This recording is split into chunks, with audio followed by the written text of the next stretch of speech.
lied to me when you told me you were Jack Sparrow. Doesn't ring a bell. I trust to tie a noose.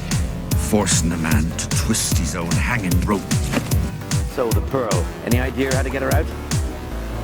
We shall need a crossbow, an hourglass, 3 goats. One of us must learn to play the trumpet whilst the other one goes like this. I know a man with a goat. Good, I can go like this. You heard it up top. Yo ho ho. We return once more to the dreaded seas to talk about dreaded pirates, because we're doing Pirates of the Caribbean 4 on Stranger Tides here on Normies Like Us with your hosts, Admiral Colin Bosa. Okay, I'll be Mike De Leon. Nice. And this is the fearsome Cobb Beard. Yeah. Arg. Your magic sword. Yep. Number 4. Wow. I was just thinking, coming up to this, we've done Halo, Madam Web, and now Pirates 4. It's quite the stretch. Really good run here. Yeah. We're running into some choppy waters. Yeah. Hopefully that streak will be broken next week. So stay tuned, Normies. And Stay we'll get tuned. a good We'll tell you movie that to at talk the end of about. the episode. Yeah. But yeah, so we're here at number 4. That means only one to go. But I had never seen this, just, to be straight up. So we'll talk about that when we get into it. But what about you guys? What's your background with this number 4 movie on Stranger Tides? Yeah, for me, I've definitely seen it before. It's been a while. And I didn't remember most of it, except that it was about the Fountain of Youth and had Penelope Cruz and Blackbeard and all that stuff. So I just remember the basic things about it, but not any of the plot details. Yeah, but otherwise, I'm kind of in the same boat there, Jacob, where watching this, it really did feel like a first-time viewing. I'm very excited to hear your initial reactions, Mike. Yes. I will say, I think these came out when we were in college.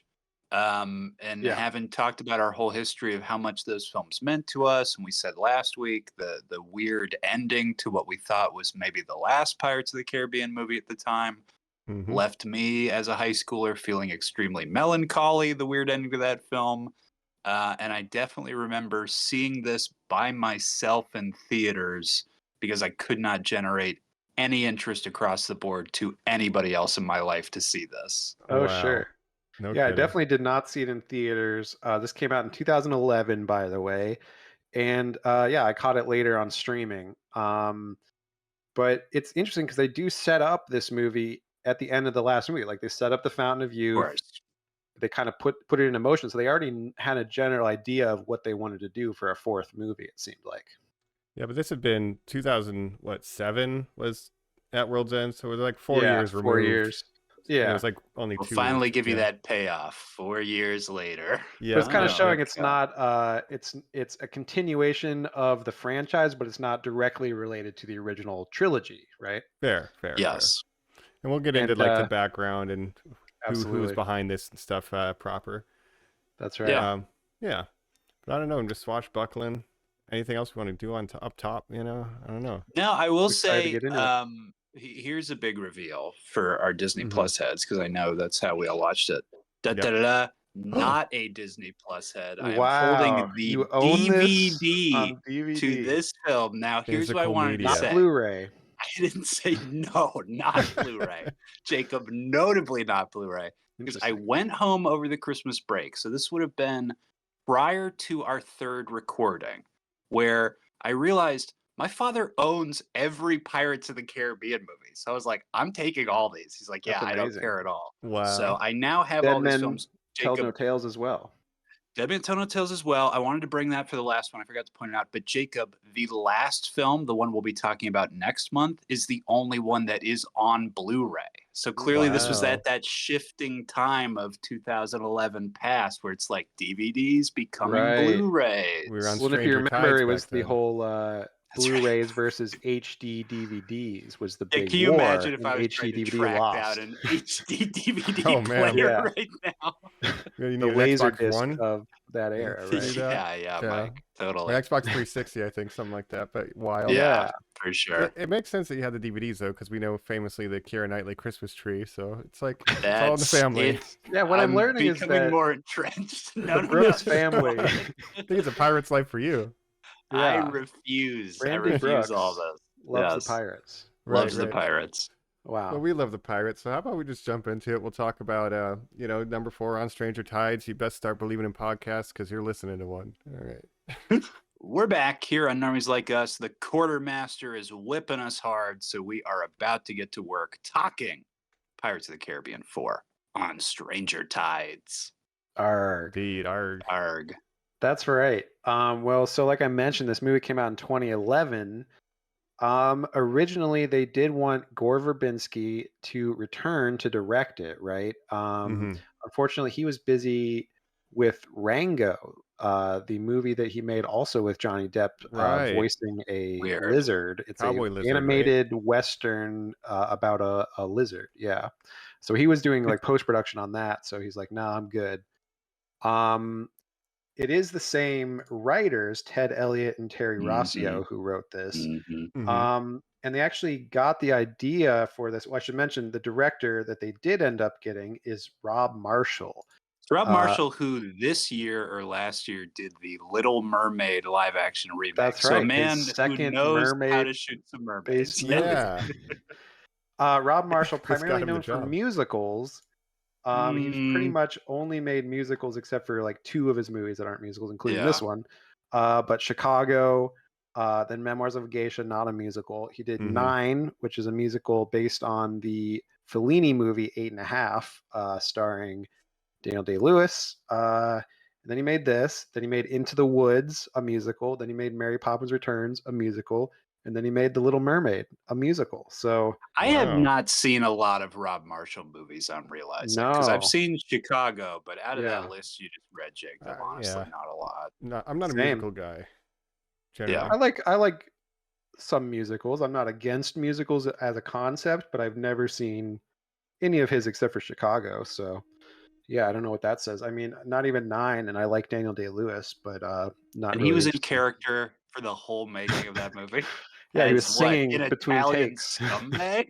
What is? Yeah. How do you stay in method act to musical? Right, but also 9 notably co-starred Penelope Cruz. So we'll talk about that as well. But so Ted Elliott and Terry Rossio, as they were writing At World's End, they came across this book, and Colin, you mentioned in our chat a little bit, a novel called On Stranger Tides by Tim Powers that was written in the 1980s, and it's a pirate novel. And this movie is very loosely adapted from that novel, meaning basically that novel has Blackbeard in it and it has the Fountain of Youth in it. But other than that, it's kind of... It has mermaids. It has the idea of the sea. The text I sent y'all, and I think this is maybe one of the most important just ways to credit someone ever in film, is based on the notion of the writings of Terry Power. Based on the notion. Based on the vibe. Yeah. It was like suggested by On Stranger Tides, right? But and the number one thing they did take from it, the character of Blackbeard in that novel, he has, and this is fictional obviously, but he has developed voodoo power. He's become a voodoo wizard, and the whole idea of him controlling his ship and that kind of thing, that all comes from that novel. Really? Yeah. Wow, that felt like just bad creative. But anyway, no, that's taken from that novel. And he has a crew of zombie crewmen, just like in this movie, and he can control his ship, which we'll talk about. I wanted to ask you guys: do you guys know anything about the real historical Blackbeard? I don't know much about Blackbeard. I don't know my pirate lore really. Well, yeah. We watched that show. We watched that HBO show, and then I would say the little bit that keeps getting stolen for One Piece, like there are multiple characters named Edward Thatch, Edward Teach, Blackbeard, the different names that he went by, but just so loosely based. Yeah. Absolutely. Yeah. Well, the character Blackbeard is very interesting, like the real Blackbeard. I mean, not a lot is known about him. A lot of it is legend and that kind of thing. He had such a big reputation.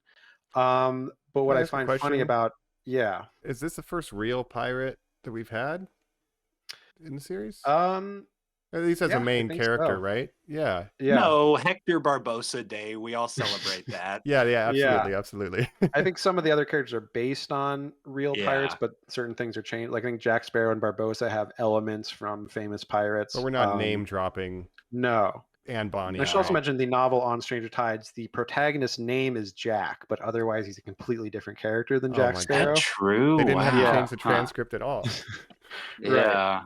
But the idea of Blackbeard, as Mhm. played by Ian McShane in this movie, is interesting because it's actually the historical Blackbeard is very different. First of all, you guys might not know this, but you know these famous pirates in the golden age of piracy, their careers weren't as long as you might have imagined because they had the tendency to die. Right, they didn't have a long lifespan. Right. And Blackbeard was literally a pirate for a grand total of 2 years. Oh, No kidding. Yeah. Well, John Steed, I mean, what that show is based on, I mean, I think he was a Yeah. pirate for 6 months, maybe, right? Before he Yes, was executed. Stede Bonnet, the gentleman pirate. Stede Bonnet, thank you. Yes. Yeah. And Okay. he was a real individual who was a British aristocrat who left his wife and kids to join a life of piracy. Yeah. I love That's it. great. And he did sail with Blackbeard at one point. The show Our Flag Means Death, which I do like, has this whole gay relationship with them, which is a very interesting angle to go. I don't think that happened in real life. Right. But Who knows? the other thing about Blackbeard, we don't know exactly how old he was, but it was believed he was between 35 and 40 years old when he died. So imagine Ian McShane in this 60, however many years old he is in this movie. He did not spend a lot of live that time out long. in the sun. It's a hard 40 years, you know? That's right. Yeah. And now, like an Jacob, Obi-Wan. it's true that he received a prophecy that a man with one leg would kill him, right? Yes. In a fortnight. And the thing about Blackbeard, the real Blackbeard, is that he's portrayed in this movie as like just completely evil and doing all this bad stuff. Mhm. The real Blackbeard is interesting because he preferred not to use violence when he didn't have to. He relied on his fearsome appearance and reputation, and he was very shrewd and calculating, but he would try to avoid violence whenever necessary. And I think that's kind of interesting as a It's kind of the theatrics that we prescribe to what a pirate is and what they look like literally Captain Morgan on a Captain Morgan bottle. Like Blackbeard invented all that stuff to fucking terrify you. So that you would be scared enough to put your gun down, and then he'd be like, oh, thank 100%. Yeah. And essentially, if you spotted his ship on the horizon and his flag, you would be so scared that you would surrender immediately. Thus, there would be no need for violence, was essentially his reputation. So it's interesting just how he's portrayed in media, right? But the legend, after so many hundred years. But he did His have a reputation magic precedes word. him. That's right.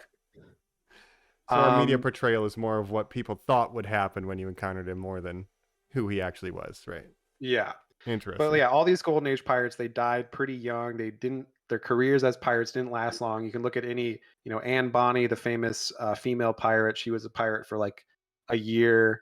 It's just crazy. If you look up any of these, most of them did not retire in old age. You know what I mean? No, They Yeah, either print the die legend. fighting Print the or, legend. illness. Hedge Like there's a fund. million ways to die back then, right? Well, you're one vote against the last- British Empire being pissed off about messing with their trade. Eventually, I think you'll get got. Yeah. Yeah. So anyway, But I thought that interesting. was interesting.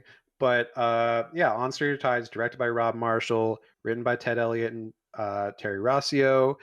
And obviously Jack Sparrow came back, and Barbossa comes back. And Jack Sparrow, yeah. Pause. Because here's the debate that we had been having, I believe, on podcasts and off podcasts as well, where we would constantly be correcting each other of, well, at least the fifth one's good because that's when Barbossa comes back. I know we've been saying that several times over. So when I hit play on this one, Mike, give us some first reactions. Because again, going into this, what I want to call half blind, I was like, wait, what the fuck? Yeah. I was completely blindsided by Barbossa, not to mention just the opening act of like the judge gimmick and stuff, but like, Oh, the judge gimmick, Mike. yeah, I mean, I have a lot to boy. say, but at least having Barbossa in this helps it, but it's not how I would have liked to see him. Like, because like they're like, we need to stop the British from getting Davy Jones' heart, and then he's like, I'm just going to join the British now. It's like it's incongruent, you know. Oh, well, it's interesting because spoiler, my favorite Yeah. scene is when he becomes a pirate at the end of the movie. Well, I right. was like, oh, I was- love this. much Yeah. like you guys, I was like, for most of this movie, I was like, what did they do to Barbossa as a character? Like, this is shameful. But obviously, it was this whole. He had some other stuff going on, which we'll talk about eventually. But he was playing the long con, if you will. Yep. But I was happy to see him here. I was like, oh, Barbossa, and he is in the 5th film as well. So he's in every Pirates of the Caribbean movie, which is nice, you know. And we had sent up before the previous historical context of what it means to be a privateer, to literally be a pirate for the government, and the fact that this film, which the earlier ones dabbled with, Norrington will give the offer to Jack Sparrow to do this, but to see Barbossa embrace it and to literally see conversations with the king saying, fuck these other countries, I found that to be kind of the most interesting stuff in this movie. Yeah. And it kind of goes against what you would imagine Barbossa's character would do. So that's why you're kind of thrown off by like, oh, Barbossa's working for England now and like all this stuff. But then eventually it makes sense. Yeah. And, you know, I like in concept, like you're saying, Colin, the privateering angle and stuff. And it's like Spain, but then it's like, what does Spain do in this movie? Like there's too many characters again, too many factions again, but I like the idea of privateering. When they showed up at the end, I was like, all right, the Spanish people. It's like, oh, yes. It's essentially, of course. Yeah, we should say the general plot of this movie is that it's a race for the Fountain of Youth, which was hinted at the end of the last movie. Jack Sparrow was going to find the Fountain of Youth.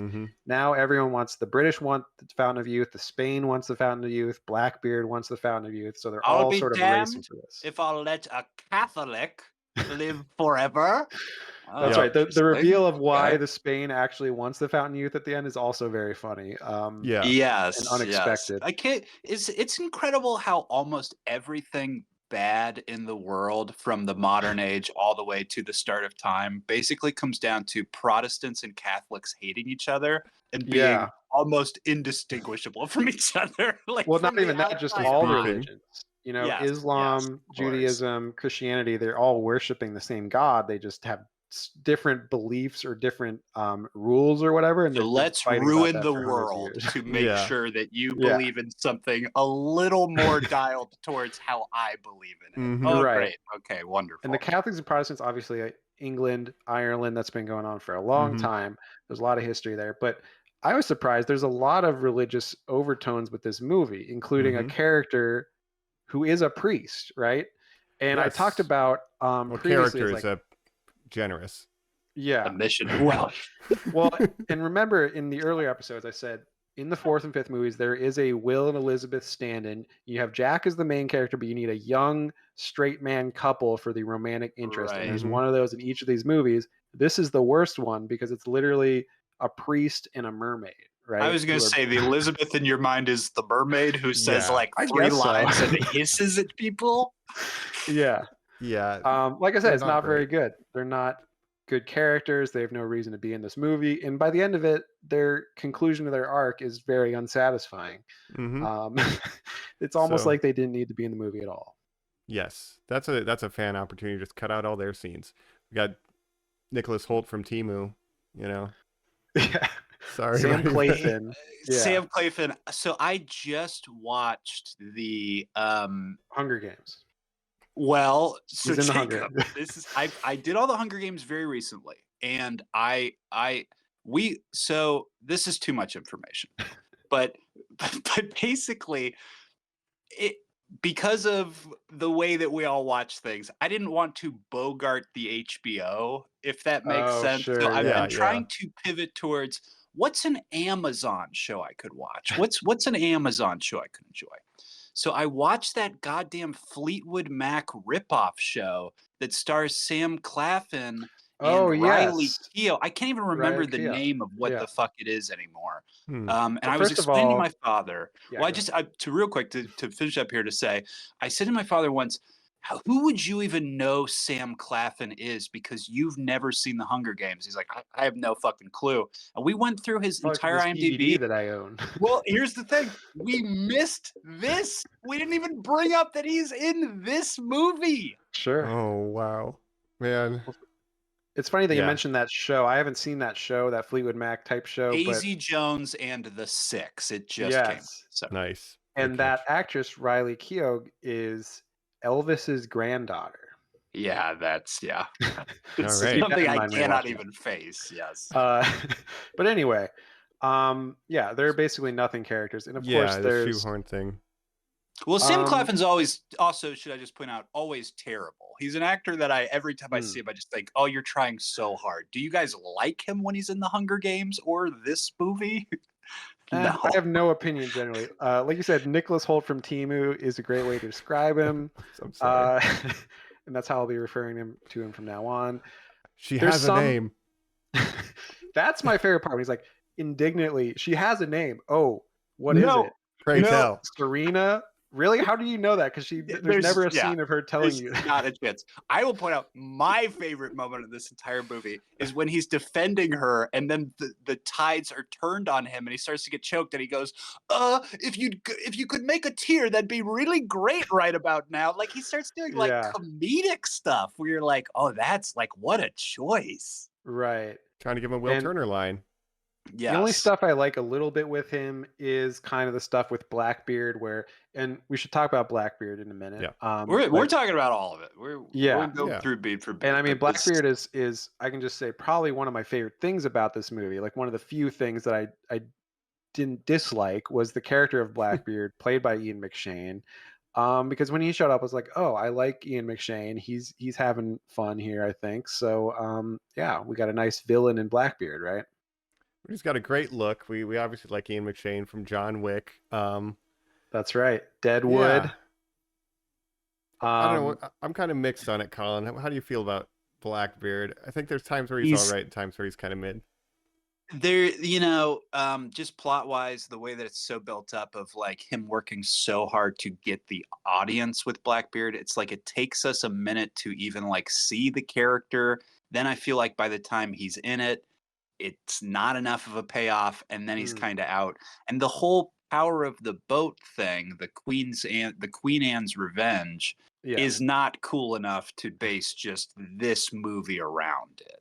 Right? Well, it doesn't. They never explain how he controls his boat. Like, I guess he's mastered voodoo magic, like in the novel on Stranger Tides. But does he use the flamethrower just the one time as an example to everybody? Does he ever do that again? Sure. And so, what was the fucking point?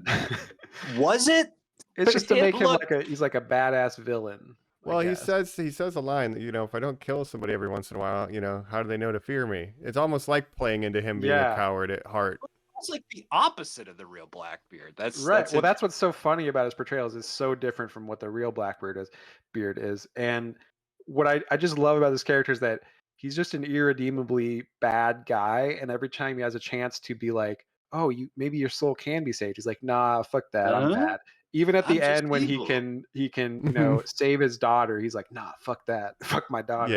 I'm trying to live longer. So which cup is it? Oh, give me that. So he's just like an irredeemable piece of shit. And I kind of, because we had so many villains who've sort of who've been more complicated or turned good, like Barbossa in the first movie. It's nice to just have like an uncomplicatedly bad guy. If you see it on paper, like when you are drafting this out and they go like, what should the next Pirates of the Caribbean movie be? Who are famous pirates? And you go, well, Blackbeard. You're like, well, it should be Jack Sparrow versus Blackbeard. But that's really not what this movie is. I have a thing. He's along for the ride. I think I have a distillation of what this is. It's simultaneously, it's the plot of The Last Crusade with the execution of Temple of Doom. How's that fit? Because a little bit campy, a little bit cheesy, not quite great, but it's the Holy Grail. Infinite Life. That makes sense. It's like I said, there's a lot of competing factions. They're all trying to get to the Fountain of Youth. Jack Sparrow is like constantly either trying to turn Angelica against her father or Blackbeard against his daughter, but like failing every time. But he's just trying to get on someone's good side, basically, but he's constantly shifting. Angelica is another character we have to talk about, played by Penelope Cruz, of course. And now I'm interested if you guys noticed this at all, but Penelope Cruz signed on to do this movie. As the production date was approaching, she found out that she was pregnant with her first child with Javier Bardem, her husband. I was about to say, and we Whoa. made the connection, I think, last month where we were like, oh, weird pirates thing That's right. there. Stay So tuned for that's next month. weird. But Yep. so she realized she was pregnant as the shooting dates were approaching. And so she was pregnant the entire time while they were filming this. And as the shoot went on, she became more and more noticeable. They had to constantly do refittings of her costume every couple of weeks. And so obviously she does all the close-ups and stuff herself. In pretty much the majority of wide shots and action shots, she is either being played by a stunt woman or her sister, Monica Cruz. Oh, Yeah. what's Monica Cruz look like? That's interesting. Kind of like Penelope Cruz. Right. Good for her then. Yeah. I wonder if you guys noticed this at all, or if you even noticed that maybe she might have been pregnant, and because I do think it was noticeable to me having known that prior, but I was maybe looking for it more than you guys would have been. Had I known it, maybe, but now knowing it and knowing I'm not going to watch this again, we'll never know. Yeah. I mean, her character disappears from the middle of this movie, so that's pretty obvious, but I don't think I would have noticed anything physically changing. Yeah. Well, just know that in most, if not all of the wide shots of this movie, if you can see her from like pretty much the waist up, it's probably not actually Penelope Cruz, which is kind of interesting.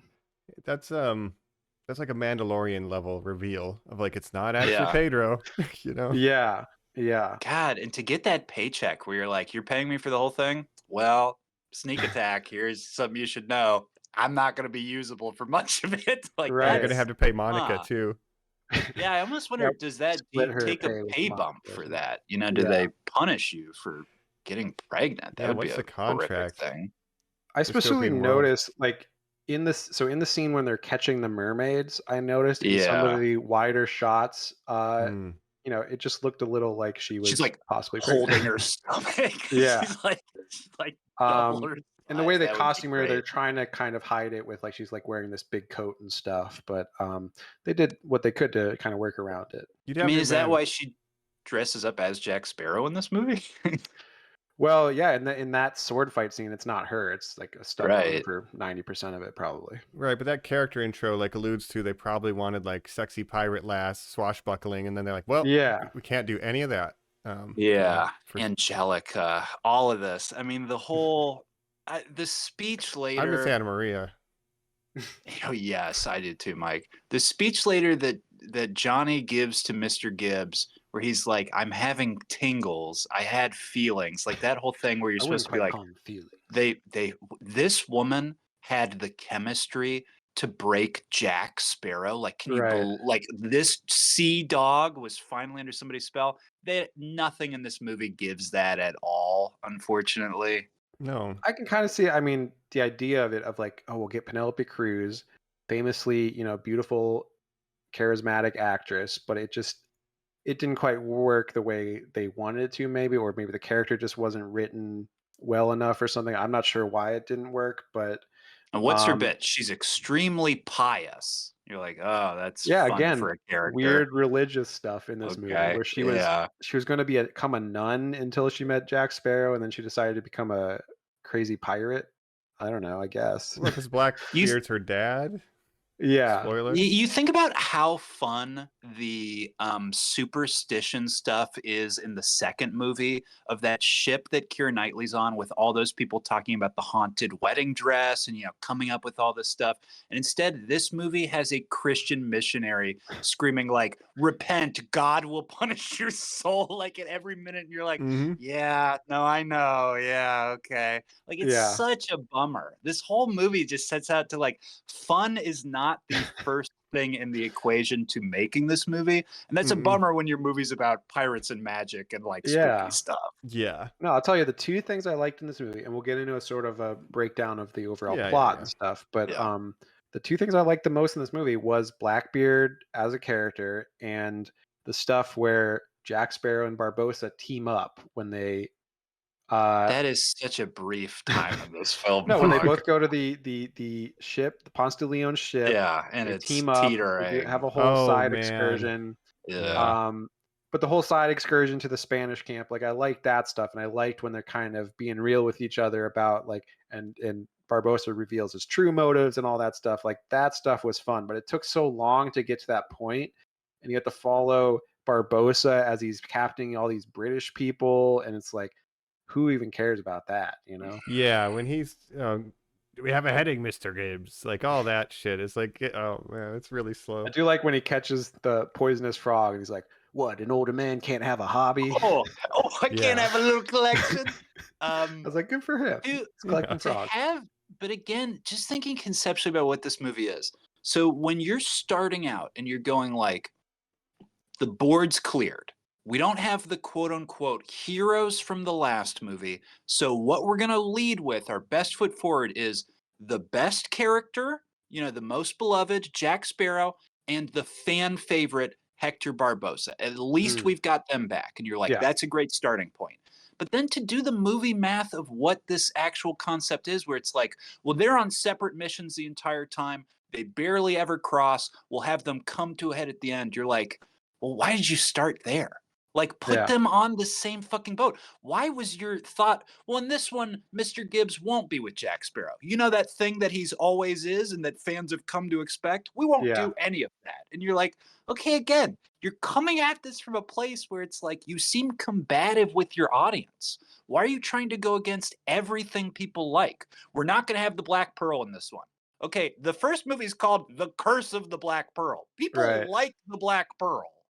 Yeah, they were reluctant to include a lot of things because maybe they thought, they would be repeating themselves from the first three movies. They wanted to kind of branch out and do something different. Why lean on a crutch? I understand that, but the idea was base the movie, take Jack Sparrow, who was like a supporting character of the first three movies, make him the main character, and you know what he didn't have in the first three movies? A love interest. We'll give him a love interest, some kind of, what kind of woman could actually make Jack Sparrow have feelings. We'll have that. Former nun? You're like, that's weird. It's like, I think that's kind of the idea. Yeah. No. I think that all makes sense. I think that's a good pitch, Jacob. And I see where that makes sense. I think this movie starts out, I was like, it lost me immediately because I was like, ugh. But once they get on the journey to the Fountain of Youth, I felt it picked up a little bit. Here's how this movie won me immediately. The first image of this film, and I don't believe any of these other ones have it, is the Disney Castle logo starting up has a little pirate flag on it instead of the Mickey flag. I was like, oh, I love this. That's great. Yeah, that was neat. But we start out, we just have Jack Sparrow hijinks for like 20 minutes. Oh boy. And it's just Jack Sparrow. Well, we see Gibbs with this whole courtroom bit.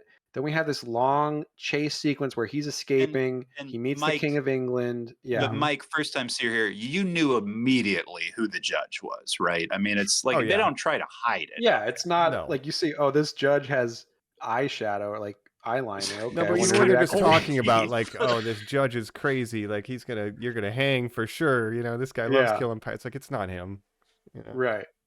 I can tell you where Jack Sparrow is. Well, that wouldn't help you anyways. He says something like very quick like that. Yeah.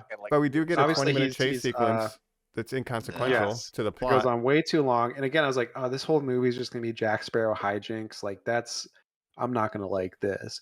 But he's trying, he's saving Gibbs, who they think Gibbs is Jack Sparrow.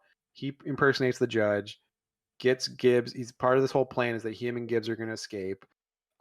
He gets in this chase sequence. There's a random Judi Dench cameo.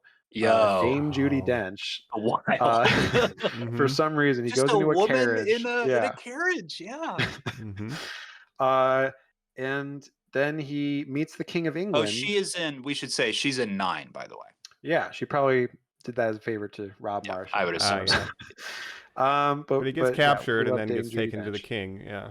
So he gets captured. Taking the King of England, played by Richard Griffiths, who, of course, you may know in Harry Potter as Uncle Dursley. Oh yeah. He's great in Withnell and I.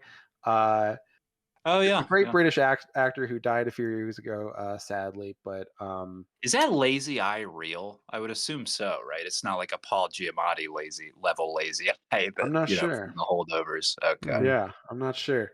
But yeah, it was King fun to see George. him. Yeah, he's You see doing the kind of an over the opulence, top bit. Yeah. but just the difference of, all his million manservants, and these are played by an array of British character actors Mm. who just come out and speak for him. Everybody's overweight, they're indulging and stuff. And then you've got, a dirty little skinny pirate who can't even eat a cream puff. Mm-hmm. Yeah. Okay. And Yeah.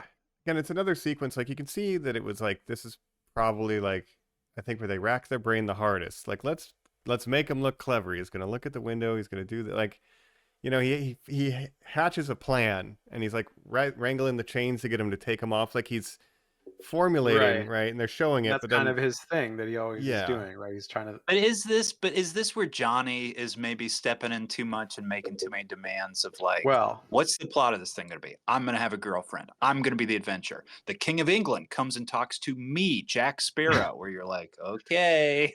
yeah. Well, this is kind of the Jack Sparrow solo movie that he's never had before, but it probably would not surprise you to find out that Johnny Depp did have a big hand in the story of this movie, and he actually suggested a lot of the things that made it into the movie.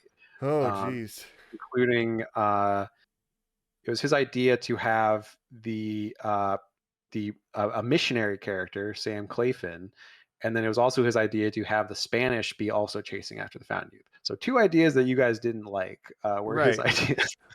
Well, we open with the Spanish wanting because they find a guy who was on the bottom of the ocean for who knows how long, and whatever. But they want to go and destroy it because they're like super Catholic. They're like, no one's immortal, so they're trying to destroy it, and like they just Well, that's aren't the in funny movie. thing.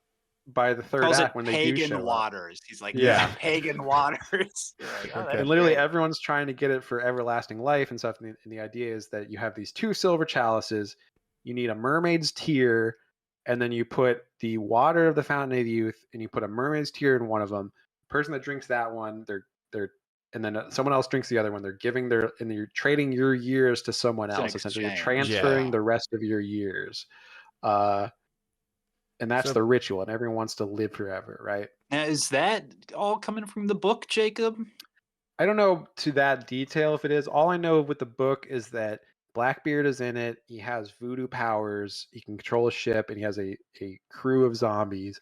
And also, the Fountain of Youth is like the overall what they're going after. So, I would probably say so then. Okay. Let me ask you this though. It's talking about the voodoo powers. So we've had in the first movie like skeleton crew, literally. We've had Davy Jones fishmen, right? Like, and then we have these zombies. It's like the least most interesting supernatural crew. Mike, I think it is a cool idea, and if Jacob's saying it's true to this book stuff or this historical stuff, like that is cool. I do like that. But the fact that Stephen Graham, who is in this movie as Scrunch or like whatever his name is, says like, well, you don't understand. The quartermaster and all the officers on this boat have all been zombified. And he sets it up like it's this thing where it's like we as an audience need to know this because not only is it an interesting fact about this boat, it will come into play later. We promise you. And there's really, it's just kind of like a little bit of flavor to go like, isn't it interesting that all those other ships were manned by monsters and this one is too? Yeah. Like, it's not really manned by monsters. Well, the idea that Blackbeard can control a ship because at one point the crew that have been shanghaied basically try to mutiny because they don't believe Blackbeard is even there because he's been hiding in his cabin or whatever. He comes out and he's like, I can control the ropes on this ship, and he like catches them all with the ropes, right? But then we see at the end, of course, Barbossa, who gets his ship at the end, can also control it by like waving his sword around or whatever. So they never explain how that works. Yeah. Right. And if you're gonna do voodoo, right? Like there's an opportunity, which who knows if she wanted to come back, but you have Tia Dama who could be like, explaining the lore of Blackbeard's ship and how here you need this magic thing to defeat Blackbeard because of his voodoo or like to counteract it. Like we have people who have knowledge of the occult. Well, then that would be interesting. I mean, she was actually Calypso, the goddess in human form, so she's kind that's of true. probably... Never forget, Mike. She is a I million forget sea she was crabs. Calypso. Yeah. That's right. Oh, There's a God. lot of talk of you're the devil. You are the devil. I heard your head was cut off and you ran around still and swim. So is the implication, does he ever say, did he sell his soul to the devil? Is that what's going on with Blackbeard? They don't say that outright, but he is kind of a representation of the devil, and you have these scenes with him and the missionary where he's like, well, what about you? You think my soul can be saved? I'm very evil. I do all these bad things. And that's kind of the whole faith conversation that they have. Yeah. Although the him losing his head is a reference to the real way that he died, because he was beheaded and his head was mounted on the ship of the captain or whatever that killed You him. motherfuckers. Wow. Yeah. That's He crazy. got Ned Stark. That's yeah, it was like the Yeah. governor of Virginia was trying to catch him, and this captain that caught him, like, yeah. Don't you wish that's what governors did? Yeah, right. Yeah. They said he said that'll teach you, William. Yeah, boy. That's right. Mike. Having an undead, like I sold my soul to the devil, Blackbeard, who can, like, you can cut off his head, like, that's pretty rad, but they didn't do it. Like, if you are saying that in Act 1, Mike, how does he not have a sword run through him at some point, or walk through a fire, or say something like, guess what, boy? The reason that I listened to that quartermaster's prophecy is because I am unkillable. And that's what scares me about this one-legged man or something. Like, a lot of the conversations of this movie are like, did you hear he can do this thing? And they're like, really? And he's like, yep, probably. Or it's like, we'll just kind of like move on to something else. And you're like, why oh, does okay, he... we're not going to show it? No, like, why does he want to go to the Fountain of Youth? I get it, to live more life, but he seems pretty healthy. So if it was like a devil deal, he's like, I only got 1 year before I got to give my soul back. But if I get to the Fountain of Youth, it's a loophole. Yeah. Like, anything Well, like that's the that. thing. It's not Make him active. explained very well, but the idea is that there's this prophecy that he's going to be killed by a one-legged man. We know Barbossa has one leg now from Act 1. From the moment he's introduced, where a character we all love again has a weird new trait about him. I have one leg now, and you're like, okay. And about 5 minutes after that introduction, a character out loud says, well, I'm scared a one-legged man's going to kill me. And you think in your mind, like, well, I really doubt this franchise is going to kill Barbossa again. So I kind of think he's probably going to come out of this okay and probably kill the guy he's prophesized to kill. Yeah. Yeah. It doesn't make a lot of sense. But anyways, explain a There's lot. just no stakes. No. I mean, it doesn't set you up for any kind of success as a viewer, other than to just be like, right, that's something I can follow. Okay. So that's the thing. It's like the stuff with so he meets the King of England. Everyone keeps telling Jack Sparrow, oh, I heard you were in London putting a crew together. He's like, I am? And so like 3 different people tell him, he's like, everyone's telling me I'm in London putting a crew together. So he goes to investigate this. And Jack Sparrow is there. And that's when we get this look-alike scene, right? This action scene. Stephen Graham says, how dare you come dressed like that to him? Yes. I thought that was pretty good. So basically people think that he's an impersonator. By the way, Johnny Depp worked with Stephen Graham on Public Enemies and recommended Oh, right. this He role. plays like Babyface or one of those gangsters, right? Yeah. And Johnny Depp also recommended Richard Griffith because he liked his performance in With Nolan and I. So he had a lot of creative control of this movie, interestingly enough. And this is in his period where he, again, as a young guy from Kentucky that, you know, I always kind of felt a kinship to my Midwest brother here. He is now a European weirdo.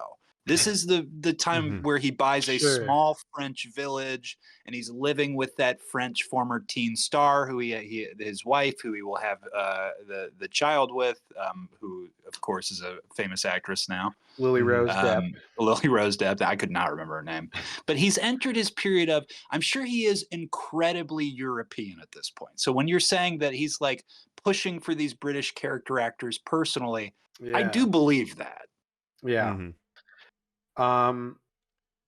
Yeah. So he's probably also drinking like 8 bottles of wine an hour at this 100%. point. Him and Mick Jagger, or not Mick Jagger, the other one. Keith Well, Richards. We didn't even talk Mike, about Keith that. Richards are another partying. shocker. How shocked were you to see his dad in this again? Deus Ex, his dad, yeah, just comes out of His nowhere. dad shows up randomly.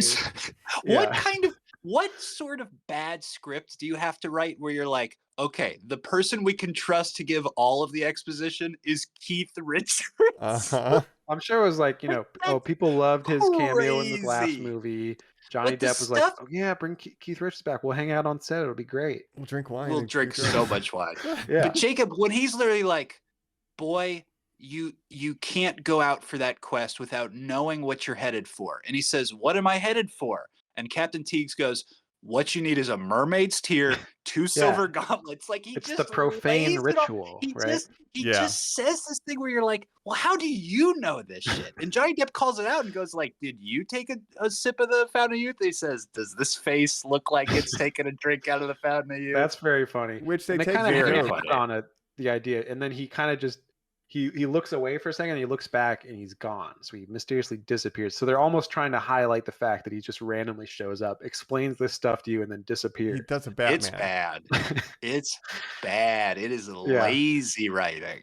Well, this whole movie is lazy writing, right? Lazy movie. It's just small conversations. It is small conversations, the movie, where 3 or 4 people will be like, well, I heard, and they'll kind of like do that for 10 minutes, and then characters will just wander into other scenes, and you're like, oh, yeah, okay. It's meandering. So people keep telling him he's there in London, putting a crew together. He shows up. He's like, what's going on here? Goes into the back room and sees someone hidden sort of in shadow that looks suspiciously like him. Mm. They have a whole sword fight. And then finally it's revealed, oh, it's a woman dressed as Jack Sparrow. It's Penelope Cruz. How much better would this sword fight be if he was undressing her during the whole fight? Instead, it kind of ends and she just... Yes! Exactly like the Antonio Banderas scene in Zorro, Mike, where he meets Catherine Zeta-Jones for the first time. Instead, that's more memorable, yeah. She takes her clothes off, she takes her mustache off, and goes, here I am. And you're it's like, me, okay. Angelica. Don't look beneath my chin, though. Yeah. But just compare this to, remember the first sword fight with Will and Jack Sparrow in the first movie, and how memorable that is, and there's different set pieces within that sword battle. And then compared to this, where they're like on the beams, on the ceiling and stuff, but it's just not. There's nothing memorable about the sword fight, right? Nothing. It just kind of happens. That's all I was thinking about was that Will Turner first sword fight, and how it's it's just like so they filmed this on because Avatar had come out, right? And they wanted to use large format 3D cameras, right? So I'm wondering if that is hindering them from shooting things well, because they're not used to using these cameras. So it's kind of like they have to be locked down and have fucking conversations. I'm wondering if that's informed some of because the movie doesn't look great either. No, it could be, or it's just going from Gore Verbinski to Rob Marshall is just the action scenes just aren't as interesting. They're not as kinetic, or they just have no. It just seems like people aren't putting effort in, kind of. I mean, at World's End is long, but man, when you're doing I think maybe it's the second movie, I'm getting confused because it's pirates, but they had the whole water wheel thing, and they're climbing up that broken building. That stuff is cool. It's more interesting than the fight scenes that we get in this. But so they meet, they're like, oh yeah, we're former lovers, blah blah blah, we betrayed each other and stuff. She kidnaps then him, right? They all essentially she knocks him out and just puts him on the boat. And he wakes up, he's been shanghaied, as they say, and he's now a crew member aboard the Queen Anne's Revenge, the famous ship of Blackbeard, which is true. He did have a ship called the Queen Anne's Revenge. I don't believe it had voodoo powers in real life. It might have. It's really cool at the end when Barbossa just calls it the Revenge. I was like, that's a dope name for a ship. I have a question. There's been this whole go ahead. Debate over who gets the Black Pearl, Barbossa or Jack Sparrow. They can't both be captain of the Black Pearl. So by the end of this, we have a resolved thing where Barbossa now has his own ship, the Queen Anne's Revenge, and Jack Sparrow is free to have the Black Pearl. Finally, he's got to go get it back. Yeah. So she's pretending to be Jack to get a crew together when she's already on a crew with Blackbeard. I don't Yeah, get well, it. she's getting more crew Yeah. members because they only have. But There's only a couple Blackbeard zombie. doesn't get crew people to members. work for him. But They so need people to and, do all the grunt work, right? Right. but why? And why is But Jack? why? Yeah, I'm I'm on on grunt behalf work of on Blackbeard. ship. Movie. Well, Hector they need Barbosa Jack points the specifically. sword forward. It moves the ship faster. They could man this whole ship. Who's swabbing no the fucking decks, crew. Colin? Who's Doesn't- swabbing the okay, decks? You're right. There's bird shit everywhere. You're right. They can't just. But specifically, they need Jack because Jack knows the location of the Fountain of Youth as well as Ponce de Leon's ship and the Silver Chalices. Okay. So he has all that knowledge. That's why everyone Sure. wants him That's why she traps him. for their voyage to the. That's the only reason they need him specifically. But so this is where I get So he's the MacGuffin? completely lost. He is, but from this point on, we're literally, it's just like, we're going to the old lighthouse. And I'm like, why are they at this old lighthouse? And they're like, we're here for the chalices. I'm like, you're here for the chalices? And they're like, the chalices of the mermaids. This is actually where we're going to hunt the mermaids. This is White Cove Bay. And you're like, so yes, what? And then They later need to they're go- like, okay, we found the chalices. I'm like, was there a scene with that? Like, I feel so confused on the bits of Right. the adventure that they need to fill Yeah. in here from here Essentially, on out. yeah, they need to go to White Peak Bay, where famously the mermaids live. Apparently, everybody knows this in universe. White So they go Claw there. Creek. Yeah, catch a bunch of mermaids, try to get a mermaid's tier. Then they keep going south to, Peru or wherever the fuck it is. And They know that the silver chalices are on Ponce de Leon's ship. He died on his ship. That's what Jack Sparrow knows. So that's why they're like, okay, go get the chalices and shit. And that's when he hooks up with Barbosa again. But how does he Yeah. get on the boat, and why do they just send him? Because this is So he also it's confusing. post the whole attempted mutiny, where again they put that one little kid on a longboat. Everybody's laughing. They Yeah. flamethrower that guy. I'm I again gotta going kill like, somebody. what the fuck is Yeah. happening in this movie? No, they can't kill Jack. They need Jack. So he's like, well, I got to kill someone for this mutiny that Jack started and convinced all these people. He's in the middle of the mutiny. He climbs up to the crow's nest where our religious man is being held up. He's basically just been tied to the bow, right, for all this. Mhm. And he says, "Are you with us or against us?" And he says, "I'm neither with you nor against you." And Jack says, he's religious. "That's I'm pretty pretty sure good." that's required. It's like, Yeah. That was a funny That's line. a really good line. Yeah, that he kind of takes. There's another That's line what at he one lets point. him down. He says, I support the missionaries' position, which I thought was a very Yes. funny little Yes. sneak some little Yes, I a couple love zingers. that joke. I Yeah. support the missionaries' position. Mhm. yeah. Yeah. A little So bit. essentially, yes, they have to trap a mermaid to get her tier. Mermaids, as we discover, are these obviously they look like beautiful women with fish tails that will trap seamen and then devour them and drag them into the ocean. Naked Yeah. in a Disney movie. I was like, this is interesting. Yeah, PG-13. The hair is always in just the right place, PG-13, but they are naked. Right. So there you go. Topless. I mean, No they're no aerial clamshells though. And then They they're don't have just it's the fucking Harry Potter thing where it's like they look Yeah. nice, but then they're Yeah, they're then gonna they're bite mean. you or There's sirens, yeah, of lore, right? They and a lot Drown of people you. think that manatees were the real mermaids Yep. because they would hear manatee calls in the distance and think that was mermaids, basically. Because Well, it's they'd fuck 'em. they would fuck the mermaid. They would fuck they'd the have manatees. scurvy, yeah. they'd be insane, they'd Uh-huh. be losing cabin fever, fucking these That's right. mermaid dugongs. So they try to catch one. They eventually catch Stephen Graham Yeah. sings a cute little song, and one of them's basically like, "Come here," and they're all like, "Bro, don't do Give me it." a And he kiss. flat out says to all of them, what's his name? Scrubs? What's his name? Scrump. Scrum. If you hear old Scrump died because he kissed him a mermaid, then Scrump lived a good life. He like Yeah, runs that's over, right. like grabbed to It's a good way to molest die. one of them. Basically, you're like, oh my god, Yeah. it's horrifying. But eventually they do catch this one, played by Astrid Burgess Frisbee, which I'm sure is an actress Heir that to you're the all familiar Frisbee with. Empire. Yes.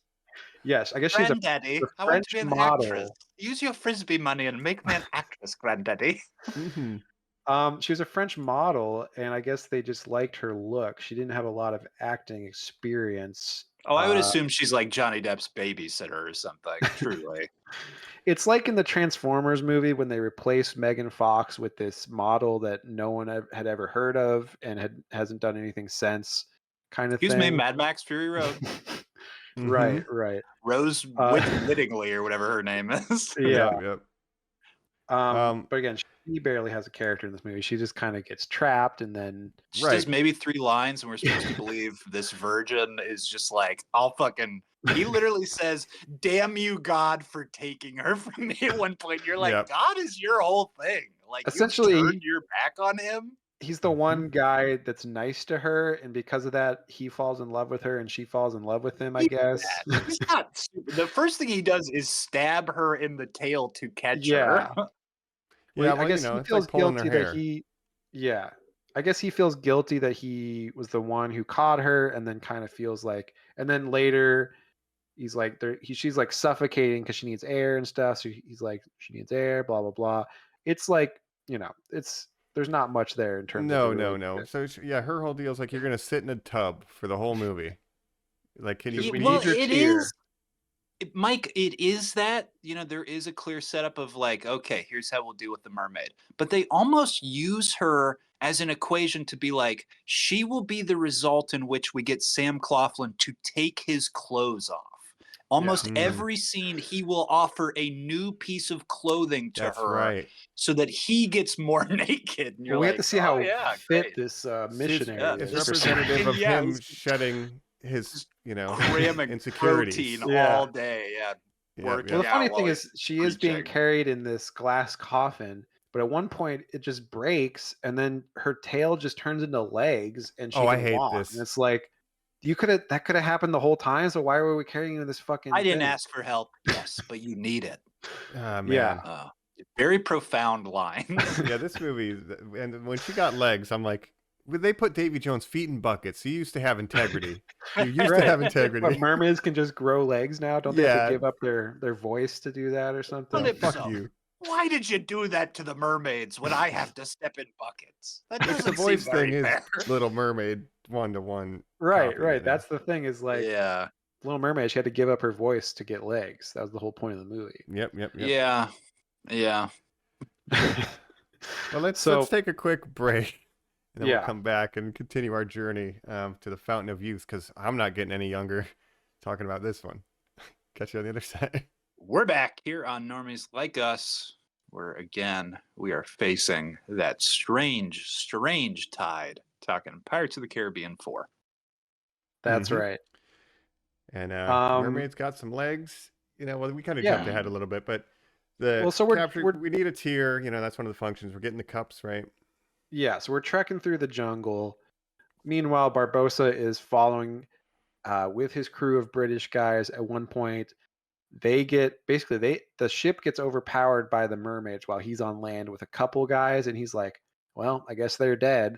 And then the British guy's like, I didn't understand that was the mermaids doing that. Yeah. Oh, yeah. The mermaids swarm over the boat and I guess just eat everyone on the boat. What's happening to them? My God, it's horrible. Okay. But that's kind of where we get our first inkling of like, it's like Barbossa's clearly up to something more than just being a privateer working for England now. Like he's got his own motive going on that we're not 100% privy to yet, but it's starting to make more sense, I guess. Yeah, he's eating his sliced apples. We're getting a nice little throwback there. I wanted to say, here's what I was thinking about in that scene where he's threatening his sort of first mate or lieutenant that we don't really get much more story with, but for some reason there's a lot of cuts back to him being like, Barbossa, how can you do this? And you're like, well, I don't think you're going to be a Colin, would it surprise you to learn that character was in At World's End and was like Beckett's second in command, and it's the same actor. But shit. He was just such a nothing character. The Beckett's heavy guy, but right? A different second in command. Wow. There's just so many characters that he didn't even register for me in that movie. That's shocking. But when I was watching those two have that conversation, and they're in the Cape, they're on a beach, it's night, It's pouring rain. They look out at this ship that's like sinking, and I'm sure that's all special effects. But it was making me think, this is the fourth fucking movie where Jeffrey Rush is like shooting these movies is not easy. You're in a weather machine, I'm sure, or maybe it's practical weather, but there's constantly water hitting you while you have to deliver these like hard lines and stuff. These can't be a lot of fun to make, but that they just don't make stuff like that anymore. So it is kind of, it's a product of its times, and it's kind of him being like, I'll do one of these movies because they might never make these kind of movies again.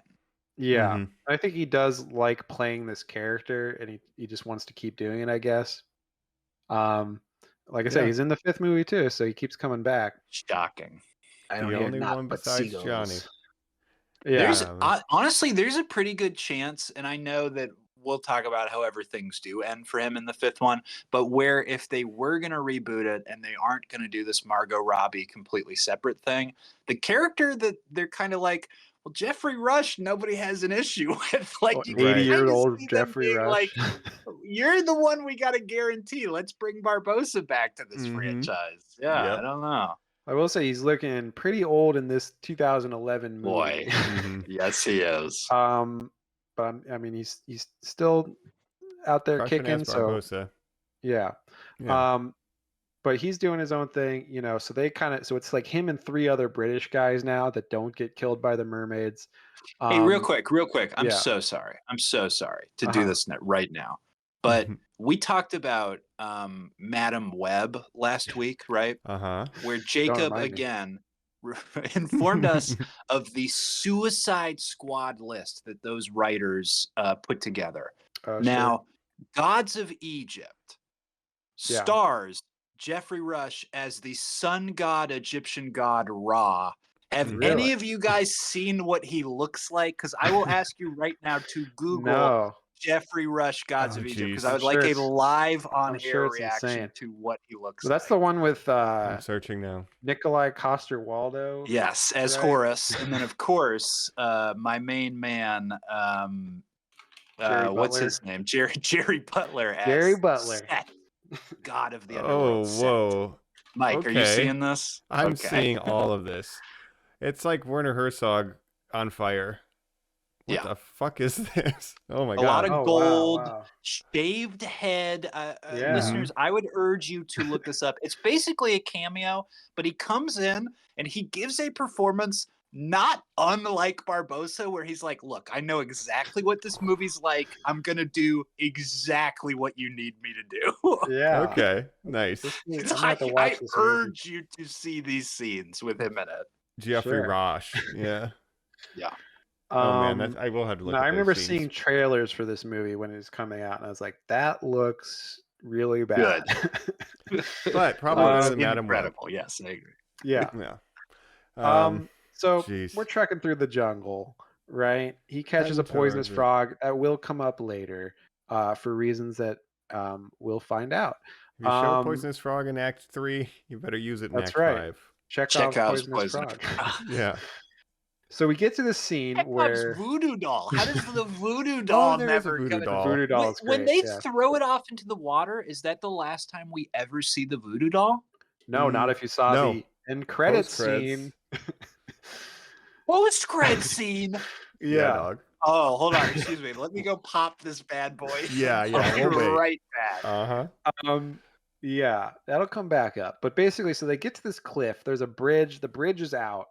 So they're like, okay, someone needs to go over across this cliff to get the silver chalices, which are in Ponce de Leon's ship. Penelope Cruz is like, I'll go, father. And he's like, no, fucking Jack Sparrow will go. Jack's like, I don't want to go. And then this whole scene where he's like, bring me 6 pistols and 2 of them are loaded. 7. I'm going to shoot my daughter. When it does a hard cut to them all staring at the gathered pistols, I was like, okay, movie, what is happening? We need to have a serious talk. You need to get past this. It went on so much longer than I expected to. But essentially, he's playing Russian roulette, but without a revolver, so he just has to use 7 different pistols or whatever. Yeah. But then he's, I guess it's kind of left Well, there's single open-ended shot of like, flintlocks. It's like yeah, it's like if you could only fire one bullet, No, it would be hard to play that's how you Russian would do it. roulette. You throw them in a bag, shake them around, and pull one out. right. But essentially, he's threatening to kill Angelica, his daughter, if Jack Sparrow does not go jump off the cliff into the water and go get the chalices. Here's how this scene plays out, because Right. Yeah.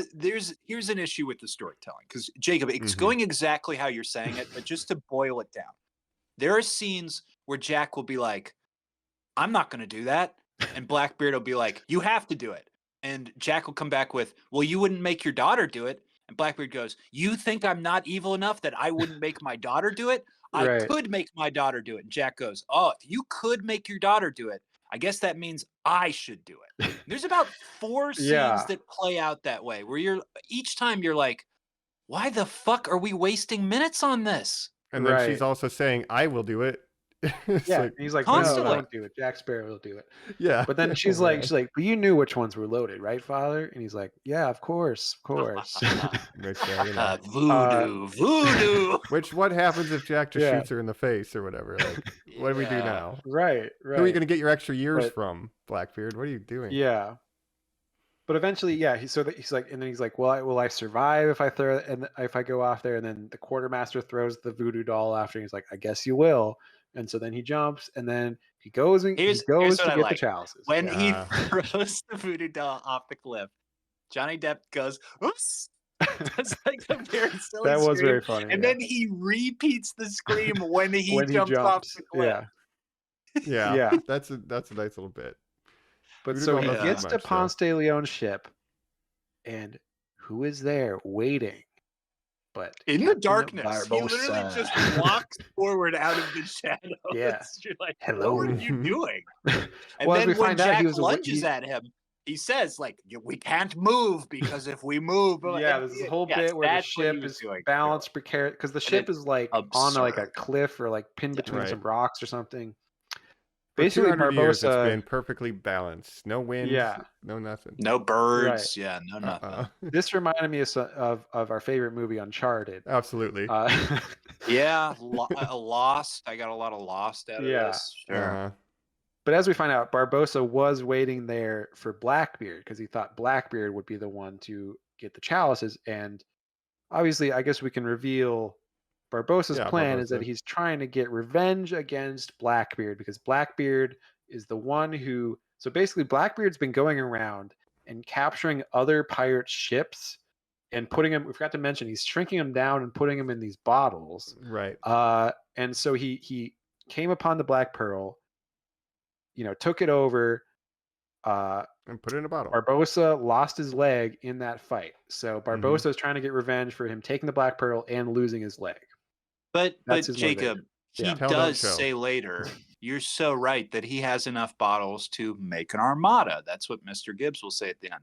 Yeah. Now, why was he doing that? He is just attacking other ships to get them Well- off the seas because one of them might have a one-legged man on board. Oh, That's wow. a good question. It's never really said why he's collecting all these ships. He just And And this again, man can't have a how is he hobby? doing it?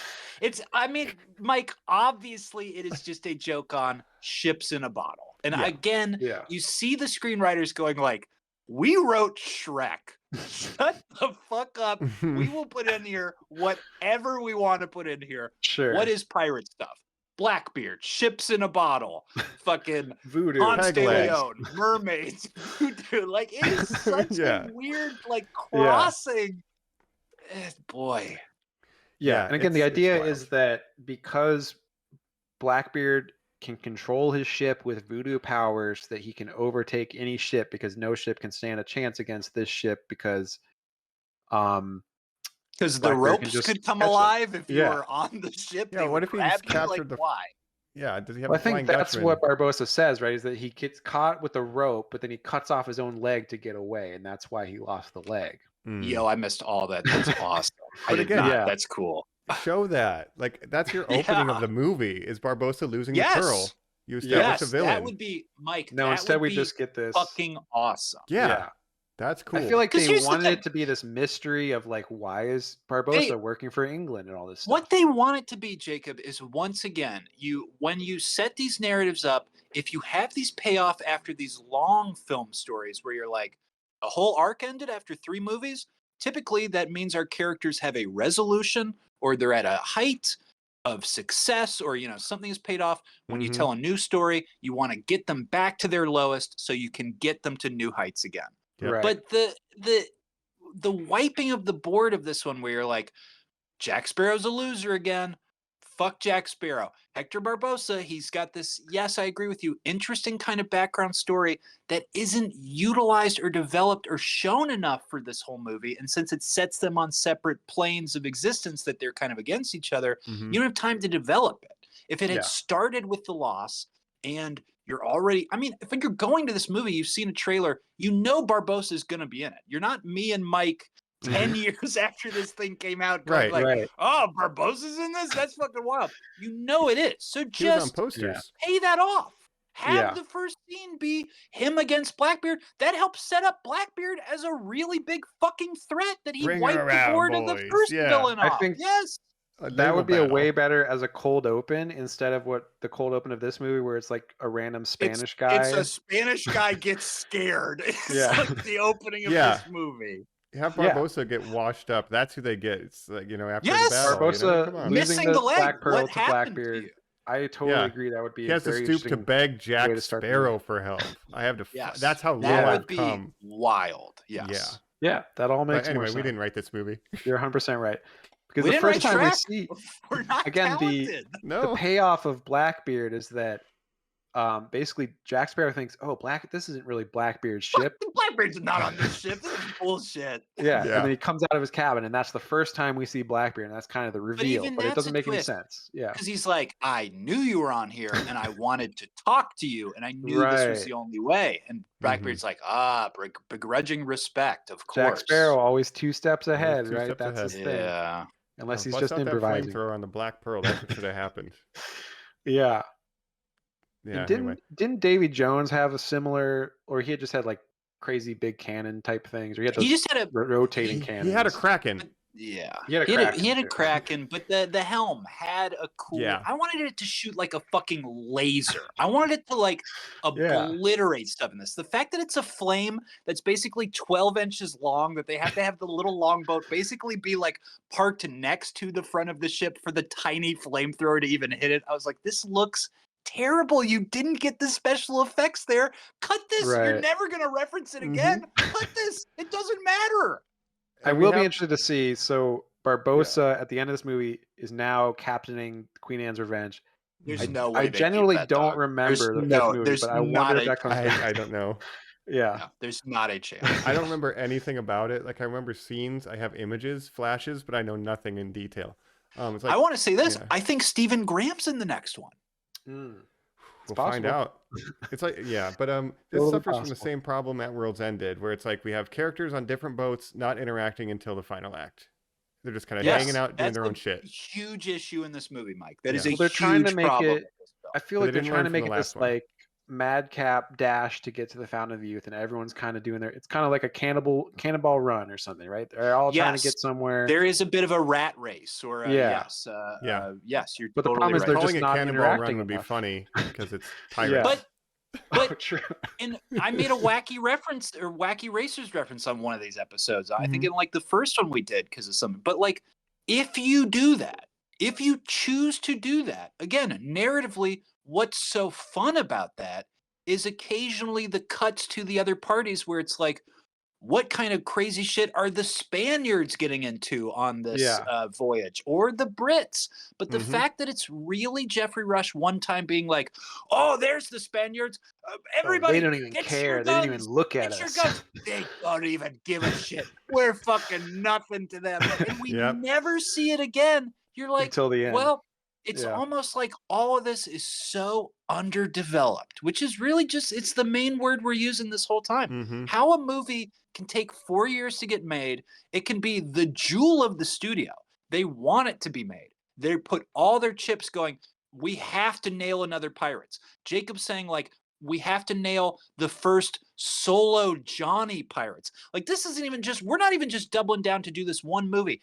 This is going to be the start to a Johnny's next franchise of the 3 pirate movies he's going to do solo. The fact that they undercook it, you just go like, how? And they did want this to be the start of a new trilogy with Johnny Depp and all this stuff. This was the future of the franchise lay on this movie. And somehow, I mean, they did make a 5th one, but obviously, you know, nothing after that. So you want to make a movie where you're exploring the Johnny Depp, Jack Sparrow, give him stuff to do. I know he had a lot of input, Penelope Cruz, but, you know, not to, you know, like my own pitch, but imagine a movie, you know, have them managing the dynamics in their relationship of, you know, I took the shit from you, and this, like, him and Barbossa's relationship, like, that's what you present for Jack. That's an interesting business. And what did I say was my favorite part of this movie? Jack and Barbossa teaming up for that limited amount of time. How did they that not should have been see the whole movie. Yeah. The 3rd one with the resurrection of Jack, obviously what that movie becomes, because we talked about it, is isn't it cool that we finally figured out how to get all your characters on one ship?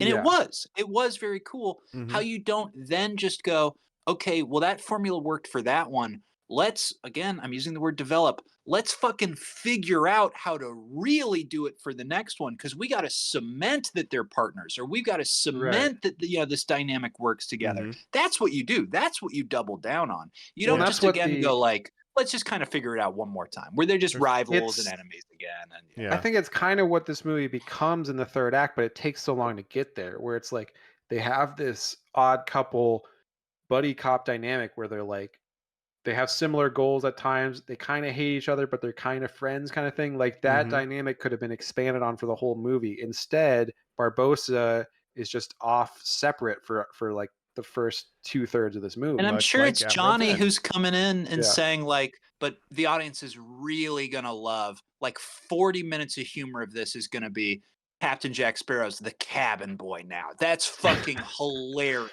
Right. You're like, no.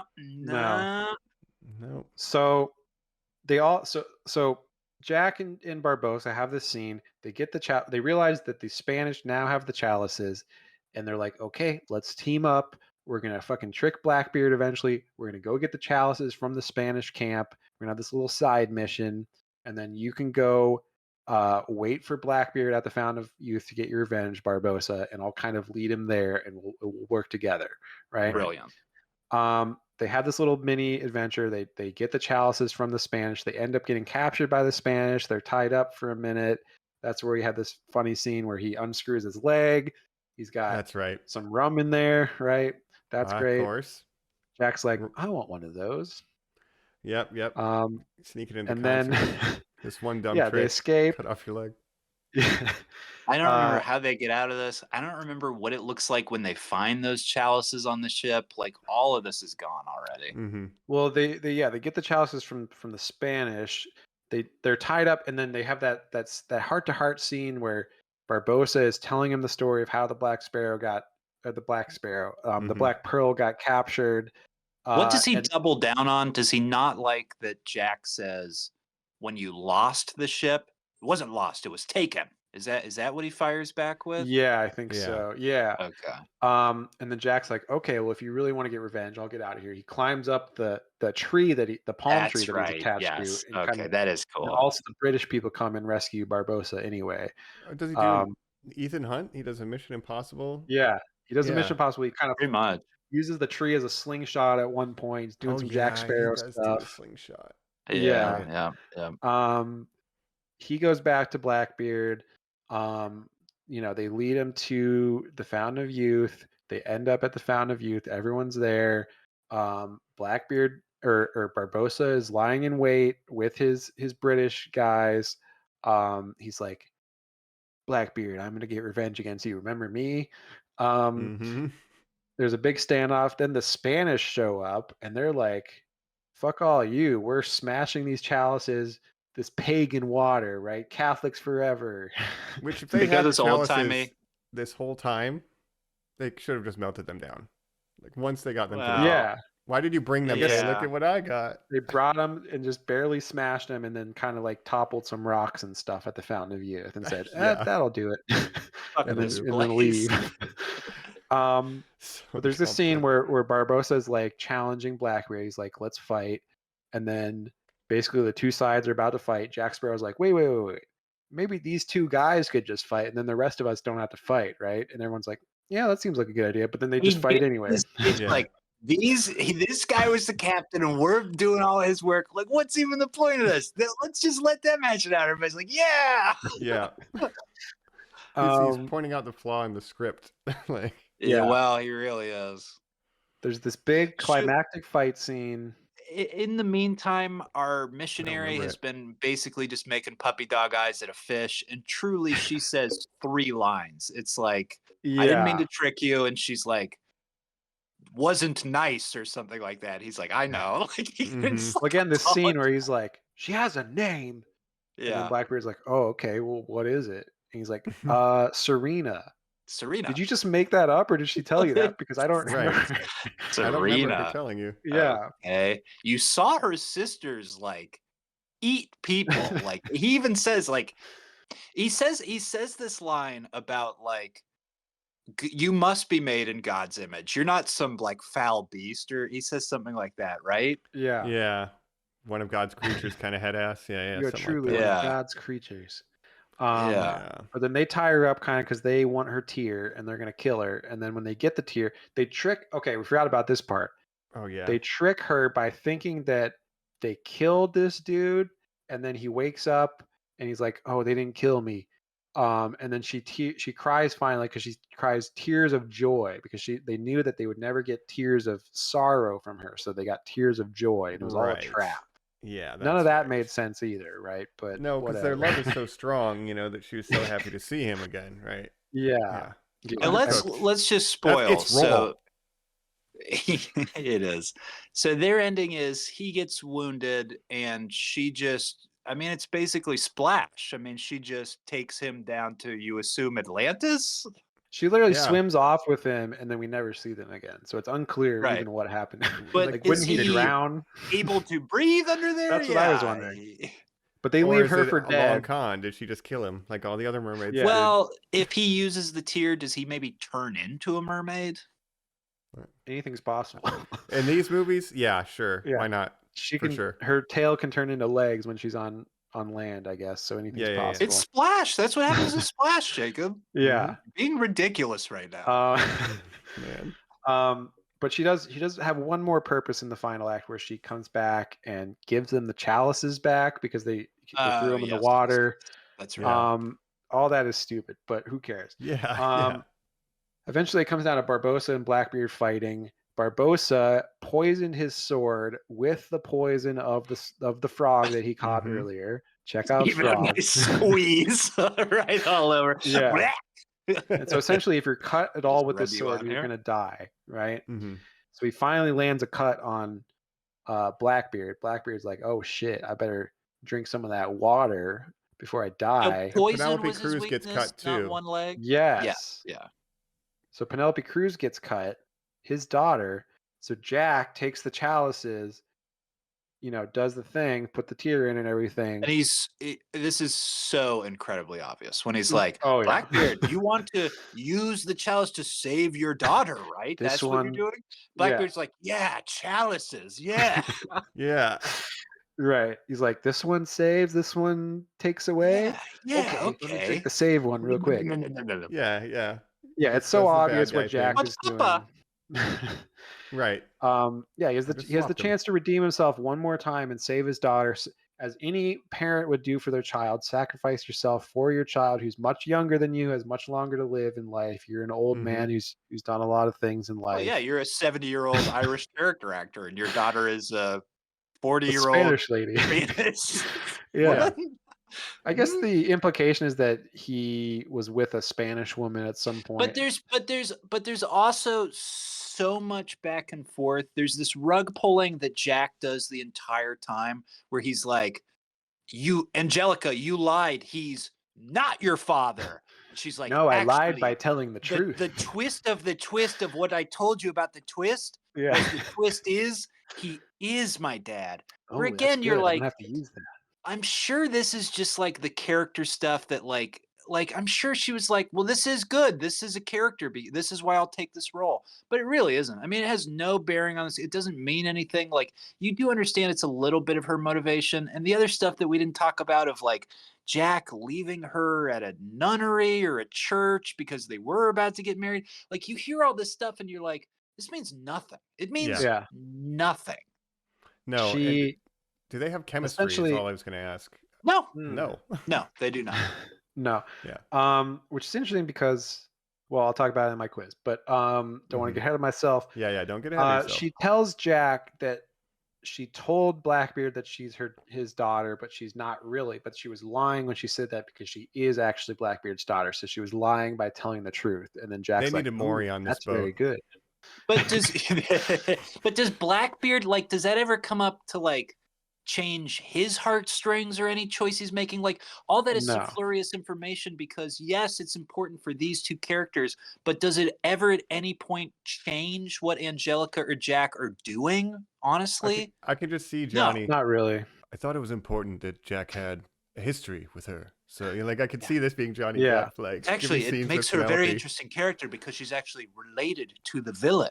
And you're like, right, but she's also the villain. And you're like, It's kind of well, trying to show like, actually, oh, they're like, no. she's like a female Jack. Like she's 2 steps ahead. She's double crossing everyone. She's got her own motives, just like Jack. And it's like, yeah, but it doesn't make any sense. Like anything But she's you doing. also really want to double down on how pious and religious she is. So Yeah. maybe that is a lie, and maybe the last scene of this movie tells us that literally she is pulling these tricks, Jacob, and he is Yeah. one step ahead of her finally. Right. But again, you're like, well, what a weird, inconsistent character that the whole time you made me believe she was one way, and really she can just act however she wants whenever the screenwriter just wants her Well, to act however. Barbosa. Yes, her character is very inconsistent because she's constantly like she has all these scenes with Blackbeard where Blackbeard does something bad and she's like very concerned about killing innocent people and that kind of thing. So you're You like, made me bring that preacher on board. What did you say? You begged me to save his life so he could Yeah. save my soul. because he's a religious Then you're like, man. why did she even do that? Yeah, but if she's just Yeah. if she's a con woman, kind of like Jack Sparrow, is she even religious at all, or is that just an act that she's putting on? Right. It's kind of unclear. So she is The kind of writers just whatever don't the know, neither writers do want to we. be. Yeah. Yep. No. But she gets cut by the blade, so they're both going to die. Jack does the whole thing. It's obviously a switcheroo, so he tricks Blackbeard, who immediately grabs the cup he thinks is going to save him, and says, "Save me, my daughter," and drinks the one that kills him instead, saving Angelica, who's very mad at Jack Sparrow for doing that too. And it's like, lady, your dad wanted you to He's a piece of shit. sacrifice.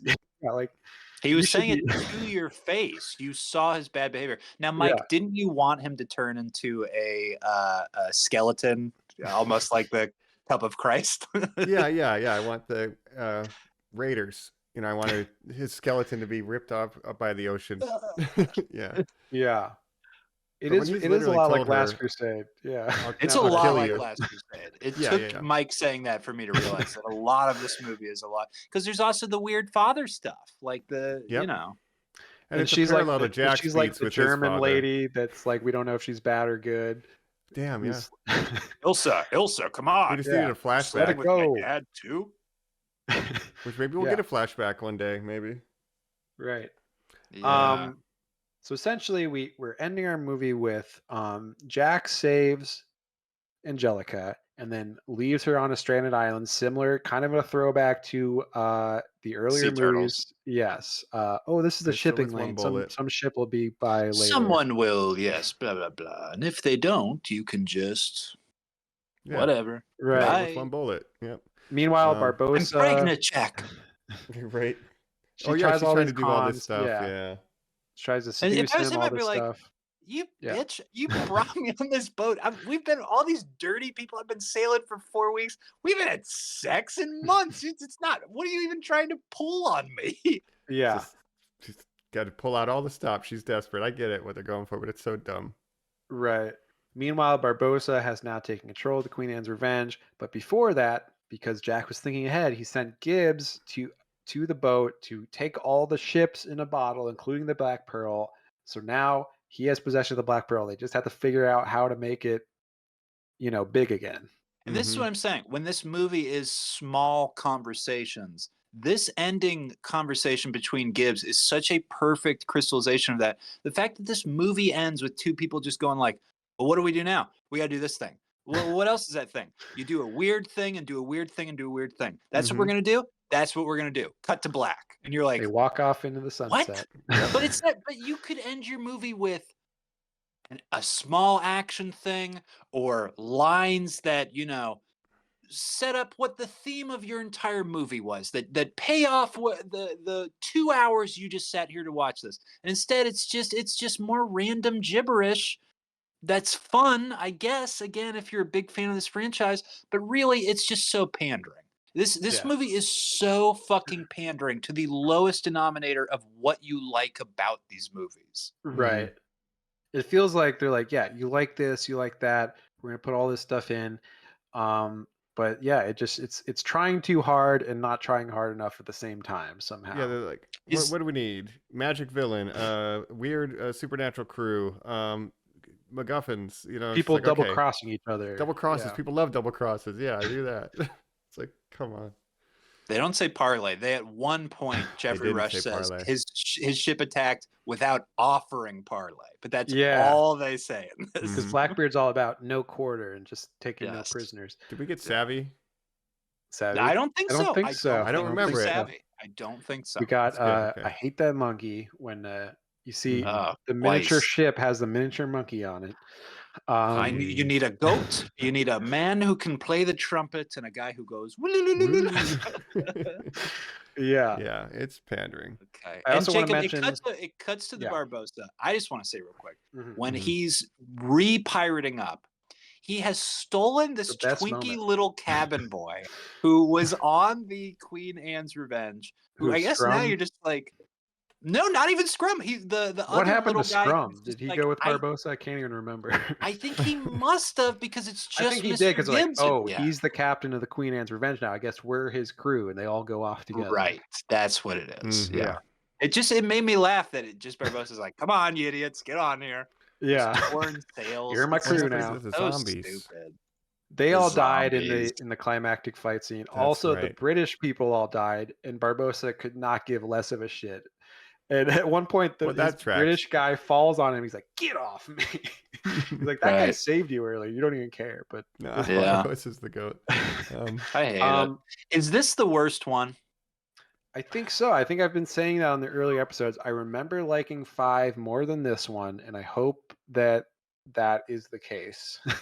Yeah, I'm hoping so too. Well, I mean, what did you think, Mike? First time viewer. Just did you go into it thinking it was going to be good? I know I've heard tales that it was the worst one in the series, but with that opening scene with Jack, like I'm like, this is where I begin actually disliking this character. Like I'm running out of patience for him. Yep. Yeah, the Jack hijinks were way too much, and it started with like that 20-minute chase where he's like inconsequential because he just gets caught anyway.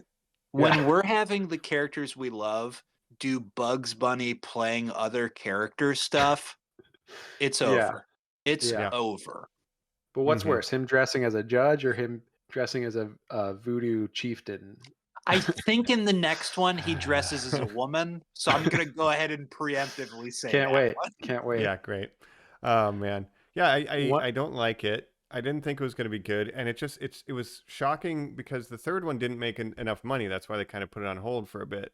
And the fact that this is the same skeleton structure of like different people going to a common goal on separate ships, never together in one scene, and they just did that again with a new coat of paint that's faded already. I don't know.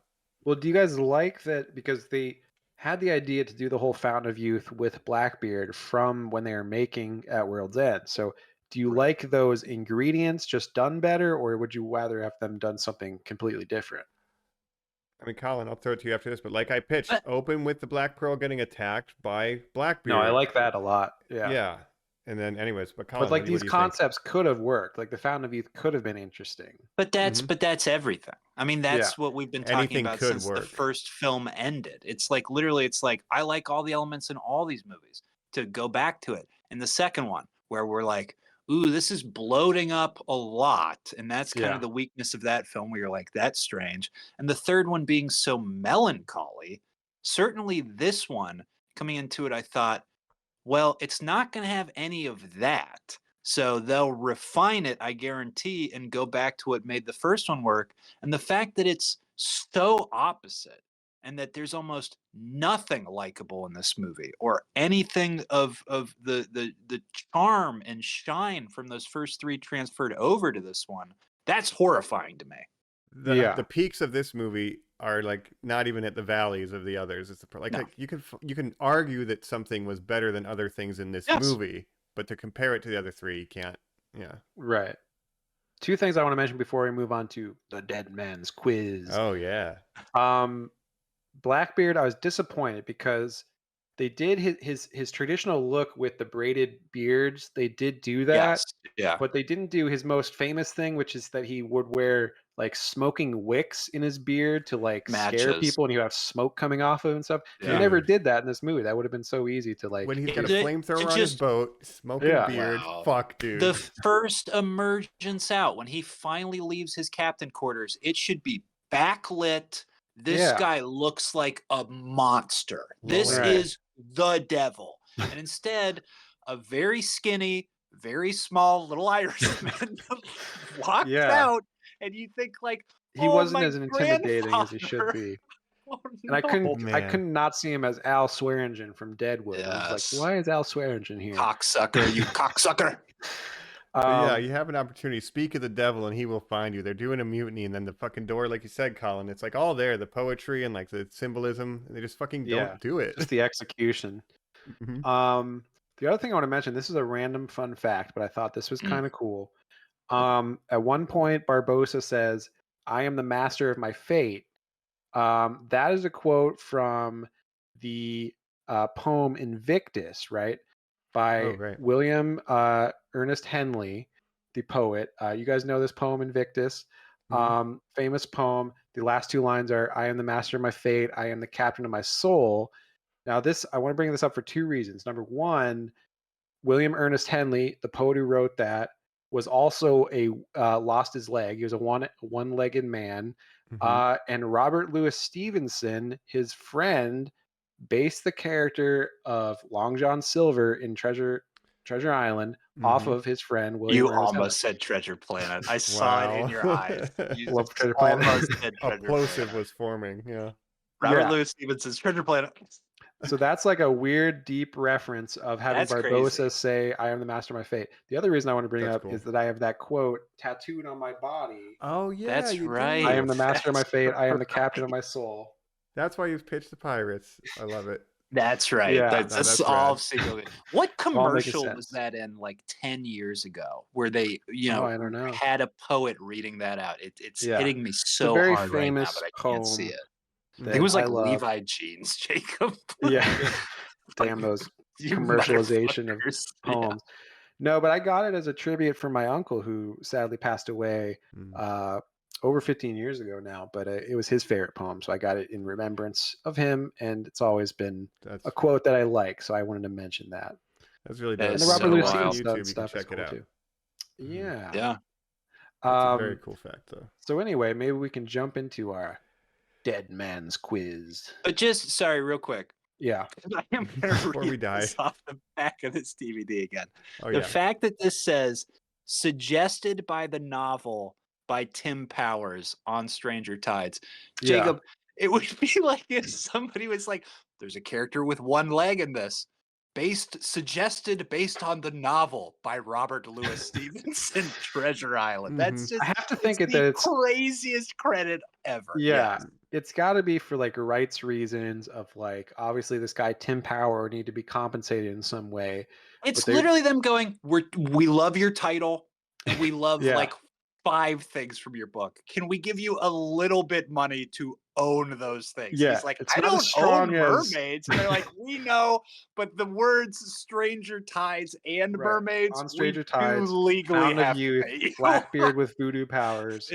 Protagonist named Jack. So crazy. but it's not strong enough for based on. It's just suggested No. by. Suggested by. Yeah. Take the ingredients and put Jack Sparrow in it, and we'll see what Right. happens. Yeah. That's essentially what they did, but it's the only one of these movies that's actually based on a book or some other source rather than just generic Just pirate pirates. media. So yeah. Jeez. Well, that's not going to be on the quiz clearly because No. you just gave this is the only pirate movie based on a source. But yeah, let's do it. Let's that's walk right. the plank and Very jump excited into for this drink. one. We're back here on Normies Like Us, where we are going to move on to our next segment. Now, Jacob, you called it Dead Man's Quiz. I want to say, isn't this on Quizzer Tides? I guess so. And what do you guys There's a think legal of this title 'Cause that we need though? Isn't it? Yeah, sorry. Pirates of the Caribbean, like That's Dead Man's right. Cob on President Stranger Pirates of the Questions. Pirates of the Caribbean. That's it. Pirates of the Caribbean on Quizzer Quizzer Tides. Yeah. Um, Oh man. And let me ask you, what do you think Trademark. of this subtitle? Because What we've do I talked think about of it the on each of subtitle? these. Yeah, good question. You know, Honestly, obviously I would was like if based it on was that called book. Treasure Island. If it was called Pirates of the Caribbean Treasure Island, I think that would be better. Cutthroat Island. But then you would think, Cutthroat oh, is Island it would going to be have like better. Long John Silver and stuff in it? And it's going to have the black Right, spot and all this. Yeah. It's They only already did the black suggested spot. by Yeah. Treasure Island, though. It's only Suggested by Robert Louis Stevenson. Yeah. I don't mind it. I guess it's cooler than At World's End. It's just, I don't know, there's something about On Yeah. Stranger Tides. Of the fourth and fifth movies, I do like the name of this one better than the fifth name, which I'll talk about next month, because the fifth name, Dead Men Tell No Tales, I just think it's too similar to Dead Man's Chest, and that's Correct. always It's annoyed called me. It should just be Salazar's called Telling No Revenge. Tales, those fucking idiots. Salazar's Revenge would be a better name. Salazar's Revenge. Now, my issue with it is, and kind of the same with At World's End, On Stranger Tides.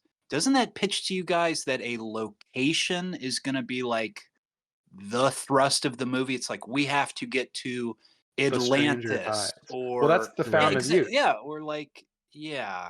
I guess go to Peru. The Fountain of Youth is the Stranger Tides. Yeah, essentially. Well, Well, we've they got to never get the gone that far mermaids. south. Those are strange tides. Yeah. I don't. But I have no think sense those of are. geography in this. It doesn't feel like they're not in the Caribbean, even though they're technically not. No. No, Yeah. well, At fun At one fact, point, this. real Yeah. quick, Barbosa says, "Well, we ran into Blackbeard off of the coast of España." Is how it says it. And that really Yeah. made me laugh. I was like, "Wow, they're fucking shipping out to Spain at this point. Like they're Well, obviously just they start in globetrotting." England and then they Yeah. go south to somewhere in South America. I would have to, because it's all about, conquistadors, Ponce de Leon and that kind of thing. Where Yeah, Spanish you'd assume conquistadors Peru to or South of something America. like that. Yeah. But fun fact, and this isn't on my quiz, but it's Yes. one of the facts that I read as I was preparing. This was the first movie. The first three movies did shoot in the Caribbean. This movie shot in Hawaii, as well as okay. London and other places. So Yeah, but- it doesn't look that different. I mean, I wouldn't have noticed that. yeah. So, that's fine. All right. yeah. Well, Let's do quiz it. time. Quiz time. Quiz time. You all know the rules, normies, or if you don't, it's very easy. True or false. These guys are holding up fingers, 1 for true, 2 for false, and yeah, that's how we do it. Yep, You're I at know. the Pod Rats of the Caribbean. That's right. Dead Man's Cob on Um, Stranger Answers or whatever. Yeah, and this one will be good. I've got hopefully some good ones. I'm ready. All right, There's Question? trivia for this movie. That is shocking. it is. It's surprisingly, I always think I'm gonna have a hard time coming up with questions, and sometimes I have a harder time than others. But yeah, there's some interesting ones for this one. So, Okay. Okay. all right, question 1. Okay, True or Jack. false? Megan's hotter than Penelope. False.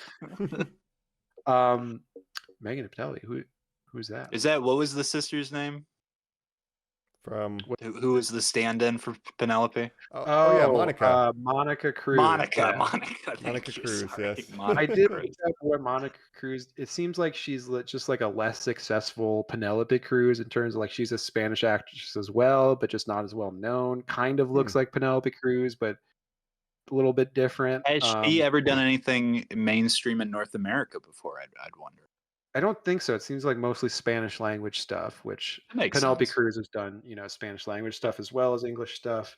Almodovar hasn't discovered that he has like that she has another Right. You think they would sister. make a You'd think he would movie be like together or something? obsessed. Yeah, you'd be like, well, all right, yeah. Yeah. It's always weird when you find out like Vin Diesel has a twin that like does his stand-in sometimes and stuff like that. Yeah. Like when an Linda actor has a Hamilton on less Terminator. successful Sibling. sibling that looks like them, you know. Mm-hmm. But all right, question number 1. A Jack Sparrow impersonator walked on the set one day. True or false? I'm prepared. Yeah, his name was Johnny Depp. I'm locked in. All right, 3, 2, 1, reveal. True. True? Two That truths. is true. The guards did not think to ask for ID because he looked so much like Johnny Depp as Jack Sparrow that they're like, this is obviously Johnny Depp. Was he typically driving to set already in makeup? You'd have to wonder for those guards. Yeah, I guess so. Oh, well, he's running behind today. So he fully dressed up as Jack Sparrow at home. Yeah, that makes sense. Come in here. He I will does hair say and makeup about at the hotel. Yeah. Yeah. I will say one thing about Johnny Depp. Whatever bad things he may have done, I don't know all the details. One good thing you can say about him is that he notoriously does do a lot of like make a wish type things where he dresses as Jack Sparrow, visits sick children in the hospital and that kind of thing. So he does that a lot. So good on him for that. Yeah, and this is the reason I said true, and I think Colin too. That we're 2011. There's been enough time that people have nailed this character impersonation wise. You can walk down the Hollywood Boulevard. Yeah, that's what I was literally about to say. They're convincing enough. Guarantee Times Square, there are impersonators out there. Yeah, they're damn good. Yeah, it's an easy look to do if you look kind of like Johnny Depp. Also, listeners, these two refuse to also cover Epic Movie, which I have thrown out there, which does star one of the SNL cast members, Daryl Hammond, as Jack Sparrow. Oh wow, Daryl should have to cover that, but just you like guys a Jack Sparrow that let himself We'll eventually go. run out of movies. Yeah. All right, question number 2. Barbossa was originally going to die after exacting his revenge on Blackbeard in this movie. True or false? He was going to die at the end of this movie. God, he's getting up there in years. I'm locked in. Yeah, I'm locked in. 3, 2, 1, reveal. True? True? 2 truths. I got you. That was false. Thank God. I'm happy to hear that. Yeah, I think I did the same exact question last movie too. Yeah. Yeah. It's easy to think that Jeffrey Rush would be done with this franchise at some point. I'm very happy a Harrison to hear that Ford, he's not. Just kill me off in this one, please. And then he gives the pearl to Jack. Be Han. Or the ship. Yeah, give him the pearl. Mm-hmm. No, he comes back in the shoot too. No, instead he's reading other scripts in his trailer that he's like, the gods of Egypt, you say? A 2-day shoot. He's getting that like Anthony Hopkins across money the lot. Oh yeah, dog. Hey, good for him. I would assume Kenneth Branagh, Anthony Hopkins, Jeffrey Rush are all in a text chain called Old British Millionaires. Malcolm McDowell. Yeah. Yes. Where they all say to each other, who needs $1 million this month? Because I just got a new house I have to pay off. Yeah. 3 Mansion lines money. as Odin, and whoever wants it, it's up to you guys. And they go, oh, I'll take it this time. Can't believe we lost money playing to Kelsey Grammer. Well, that's like Michael Caine. Michael Caine in Jaws 4 famously in an interview was like, have I ever seen Jaws 4? No, but I've seen the house that it paid for. It's great. Yep. Lovely. Lovely. All right, next question. Speaking of old British actors, Bill Nye expressed interest in returning as Davy Jones. True or false? Who again falls into a maelstrom? Yeah. I think is eaten by a kraken at some point, maybe. Oh, geez, yeah. Okay, locked in. Yeah. Lock him in. 3, 2, 1, reveal. Going straight true on these answers. I'm on false. That was true. He wanted to come back. He's like, hey, maybe, they're like, well, he did die, but he's like, well, yeah, but he could be like resurrected. We've done it before. Mm-hmm. But ultimately it didn't work out. Bill Nye desperately going, but the sea goddess Calypso could. And they're like, oh, Jesus Christ. Oh, yeah. Oh, wow. Yeah. All right. Doesn't everyone want to see Davy Jones versus Blackbeard? Come on. Yeah, everybody loves Davy Jones. Come on. Well, this is a lesson that they will not learn because clearly they are obsessed with attempting to do that, as we'll find out maybe next time. Yep. All right, next question. Johnny Depp and Keith Richards tried to persuade Mick Jagger to make a cameo as a pirate elder in this movie. And I'm your Uncle Mick. Yeah. True or false? Oh boy. I'm ready. This is not you 100% guarantee that Paul McCartney's the next one. Yes, he's in the last Okay. movie. I watched the scene he's in on YouTube recently because I was like, what does he even do in this movie? And it's You great. can't wait, I can't yeah. wait.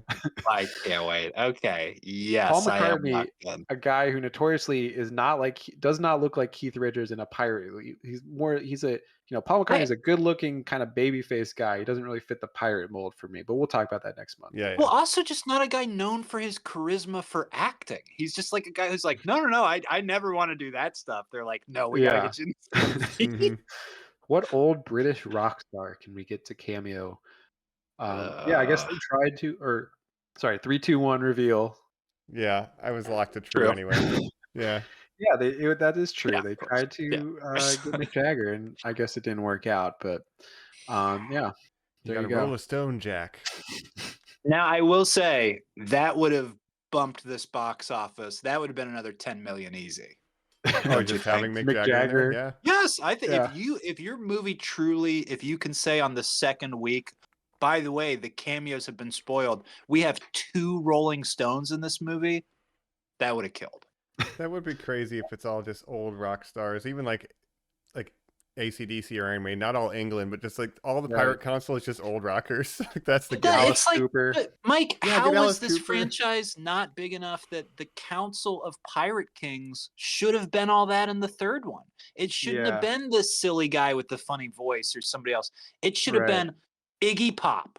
Yep. Fucking, the Alice Cooper, Vampires who of Hollywood is like a friend of Johnny Depp, right? Give us Yeah. David Bowie if he was still alive at that time. Like, Yes. that's the kind of Yeah. people you just have there for one day. Yeah. Yes. David Bowie, who did do acting a bunch. So yeah, Yeah. that would be great. And where are Missed they opportunity when there. Blackbeard's doing this? Why is the council not getting involved? Don't we have a code? Anyway, Right. Maybe well, that they're in bottles. maybe I they did maybe wonder got this. him. The introduction of Blackbeard does ask some questions about how all the pirate lords and stuff. Like Blackbeard's not one of the 8 pirate lords of Right. the pirate council and all this stuff. Like he's a famous pirate, but okay. Yeah, but the Flying Dutchman, like literally, what's his name himself, Tentacle Beard, he was just a guy who wasn't a pirate lord. He just taught them magic tricks to capture a sea god. Like it seems like Right. there are these ones where like you're not part of the bureaucracy because you're almost too mythical. Like you're still out there doing shit. Sure. Maybe, Yeah. right? They're just anti-establishment, like a true pirate. Yeah. All right. Right. Yeah. All right. Next question. Orlando Bloom almost had a cameo in this movie. As what? Well, he's the Oh, new Davy man. Jones, right? As sure. True or false? Orlando Bloom almost had a okay. cameo in this movie. I'm locked in. Lock I'm him locked in. 3, 2, 1. Reveal.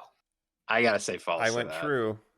That is false. Oh, Colin's taking the I lead. tricked There's you. no way. There's because Orlando Bloom Getting is you just guys so to some of these. crotchety at this point. He wouldn't have even accepted that offer. I was wondering how No, much him money and he Keira needed. Knightley both said, "Oh, we don't want to come back because we're trying to do other kinds of movies and stuff at this point." I don't know Mhm. what movies Orlando Bloom is making at this point. Gran Turismo, I guess. No. In 10 years. Mike, update, have you watched that He does yet? nothing until Gran Turismo, and yes, I have. How is it? Not great. Oh, okay. It's Neil Blomkamp's worst film. Wow. Mm, And he made Chappie. yeah, I'm not. And he Um, made Chappie. Actually, I haven't seen Chappie. I just Wasn't one of Davy Jones' Puppy. crew members a prawn? them Anyway. prawns. I would have liked that. Yep. All right. Next question. I'm getting you guys with some of these. What's the score You right It's Colin's up by 2. now? Ooh. Yeah, Okay. it's like 4-6. 4-6. All right, this is a good question. Barbossa's ship, as when he's a privateer, the Providence, his British ship, Mm. was portrayed by the HMS Surprise, the same ship that appeared in Master and Commander, Far Side of the World, captained by the fictional Captain Jack Aubrey, played by Russell Crowe. True or false? Oh man, I'm locked in. Lock I'm 'em locked in. 3, 2, 1. Reveal. I did feel good false about that. again. Wow, that's true. That's Jesus, true. I'm getting Mike. killed. Come on, that's too detailed to be false. I couldn't make You're that getting up. I tricked. thought it was gonna be like, nope, it was actually the Star Trek ship. Gotcha. No, but yeah, that the HMS Surprise, which is what it's called in Master and Commander, it was bought by the Maritime Museum of San Diego from Fox Studios in 2004, and they retained her name from the movie HMS Surprise, and that became the ship that Barbossa captains in this movie. So how do you get that to Hawaii? Do you actually just like pilot the ship? I would assume it's like in Uncharted when when it's like two helicopters carrying a ship through the sky. Yeah, I would assume they drop it in a jungle. The same way they got King Kong to fight Godzilla. Yeah. A lot of helicopters. No, I don't know. I guess they ship it somehow. I would almost wonder if it's like poled or something, maybe. Yeah. Yeah, it's either towed, maybe. Yeah. Oh man. But that Star Trek ship, I believe, did I say that was in one of the earlier ones? The ship that was in. I believe you did. Yeah. Yeah. First Contact. Because I believe Mike called it one of our great maritime films. He's like, yes. yes. Yeah, when Worf gets promoted on the yes. holodeck. Yeah. They just prank him. Man. Let's right. go. All right. Colin's pulling away here. He is up by 3. I'm going to put you in a bottle, Mike. Oh no. Here's another good one. Penelope Cruz's husband, Javier Bardem, was originally considered for Blackbeard in this movie. True or false? Boy, that would have been I don't like a this. little incest. Yeah. Oh, you're my daughter, but you're also my wife. Here, let me guess. How old are you? Yeah, how weird does he feel? I am locked in. Me too. Lock him in. 3, 2, 1. Reveal. I'm going to say false on False?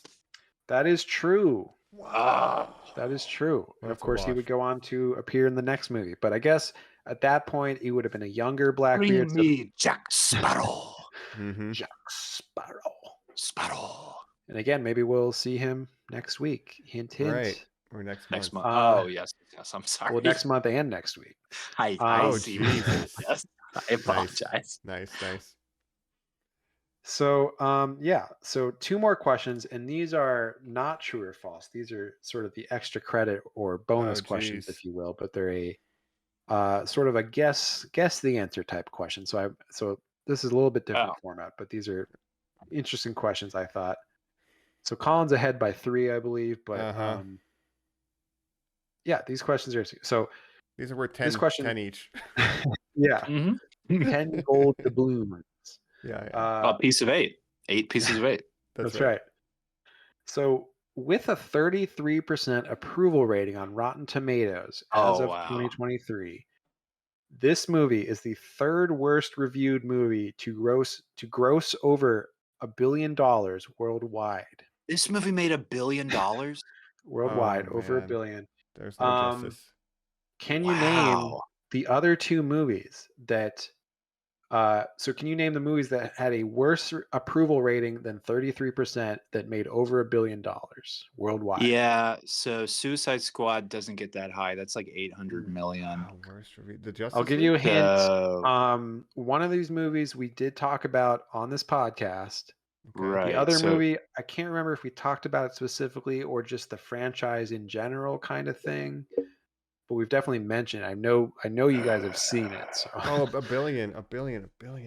Oh, It's not BVS or Justice League because those also do not clear $1 billion. Is it Rise of Skywalker? No. Could it be? I was gonna say, is it a Star Wars? Did they bomb it? Like review bomb it? Oh no. Okay. Not a Star Wars. But think some other big franchises. Maybe have some bad installments. Dark of the Moon? A Fast and the Furious. Not Fast and the Furious. I will say one of them is Transformers: Age of Extinction. You're so right. Age of Extinction. 18% on Rotten Tomatoes, and it made over $1 billion. 20. One more. There's one more. It's a newer movie. It's a huge franchise. I'll say this real quick. I'll pay you $10,000 if you can tell me anything that happens in Age of Extinction, a movie we covered on this podcast. Mark Wahlberg. Well, I know the white robot lady. The dinosaur robots are in that one, right? Yeah. That might be the last night. I'm not positive. Oh, you're right. That is the last night. No, because it's Extinction. Dinosaurs. I think. I'm still not positive they are. I think John Goodman robot smokes a cigar. That's Football in last China. night. Football in China. He finds a random football and throws it. Right. Yeah. Anyway, So what's our last bad $1 one? billion So this is kind of recent. I think huge franchise, newer movie. I mean, most Avatar, recent those one are in the reviewed franchise. well. Yeah. Fast X or something? Not Fast. Not No, Fast. I said Fast. Another big franchise. We haven't touched on it yet. But The Harry yeah. Potter, bad Harry Potter movie, one of the sequels. No, not Harry Potter. Is it? It's like Not an Ant-Man. superheroes. I mean, it's like a Marvel. No, Oh, it's not a no Marvel. superheroes, no Fast and Furious, no Harry Potter, no Star Wars. But it's a big franchise? Yeah, it's a movie that I know you've seen and did not like, I believe. $1 billion. It's not a Lord of the Rings. It's not No. a. There's one big franchise we're missing. Is it Divergent? No. Wait, None of those. Jones. No. Hunger Games? Damn it. No. Why are we so bad at this? Okay. When I say it, you're gonna kick yourselves for not thinking of it. The most recent Matrix did not make $1 billion, but No. people hated that. No. It's not Avatar. Way of No. Water's not at No, lower people like ratings. those. Exactly. No, yeah. People like those. A new Do you franchise. want me to tell I'm you? out of guesses. Yeah. A movie, anytime a movie in this franchise comes out, it makes a lot of money, but they haven't been good since maybe the first one. Pirates. Halloween? No. No. It's got a guy named Crisp Rat in it. Jurassic World Dominion.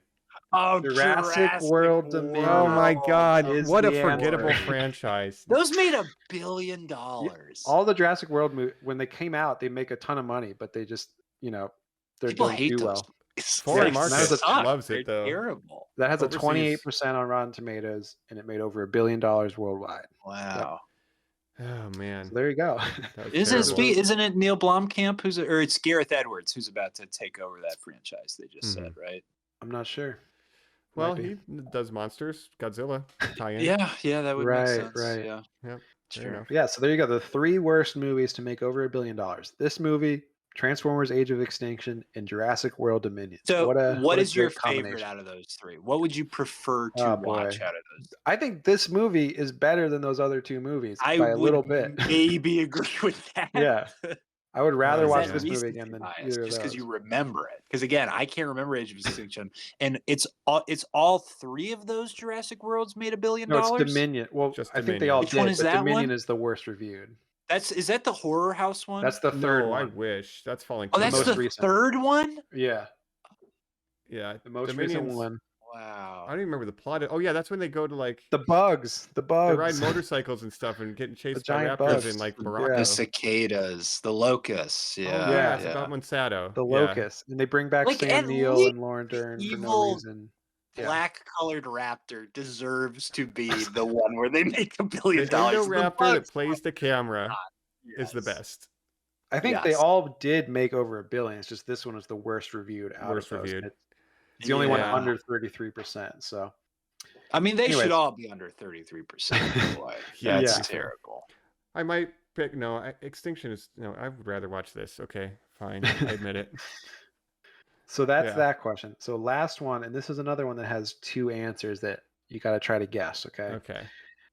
So now you said Johnny Depp and Penelope Cruz have no chemistry in this movie, right? Mm-hmm. But it might surprise you to learn that they've been in 2 other movies together.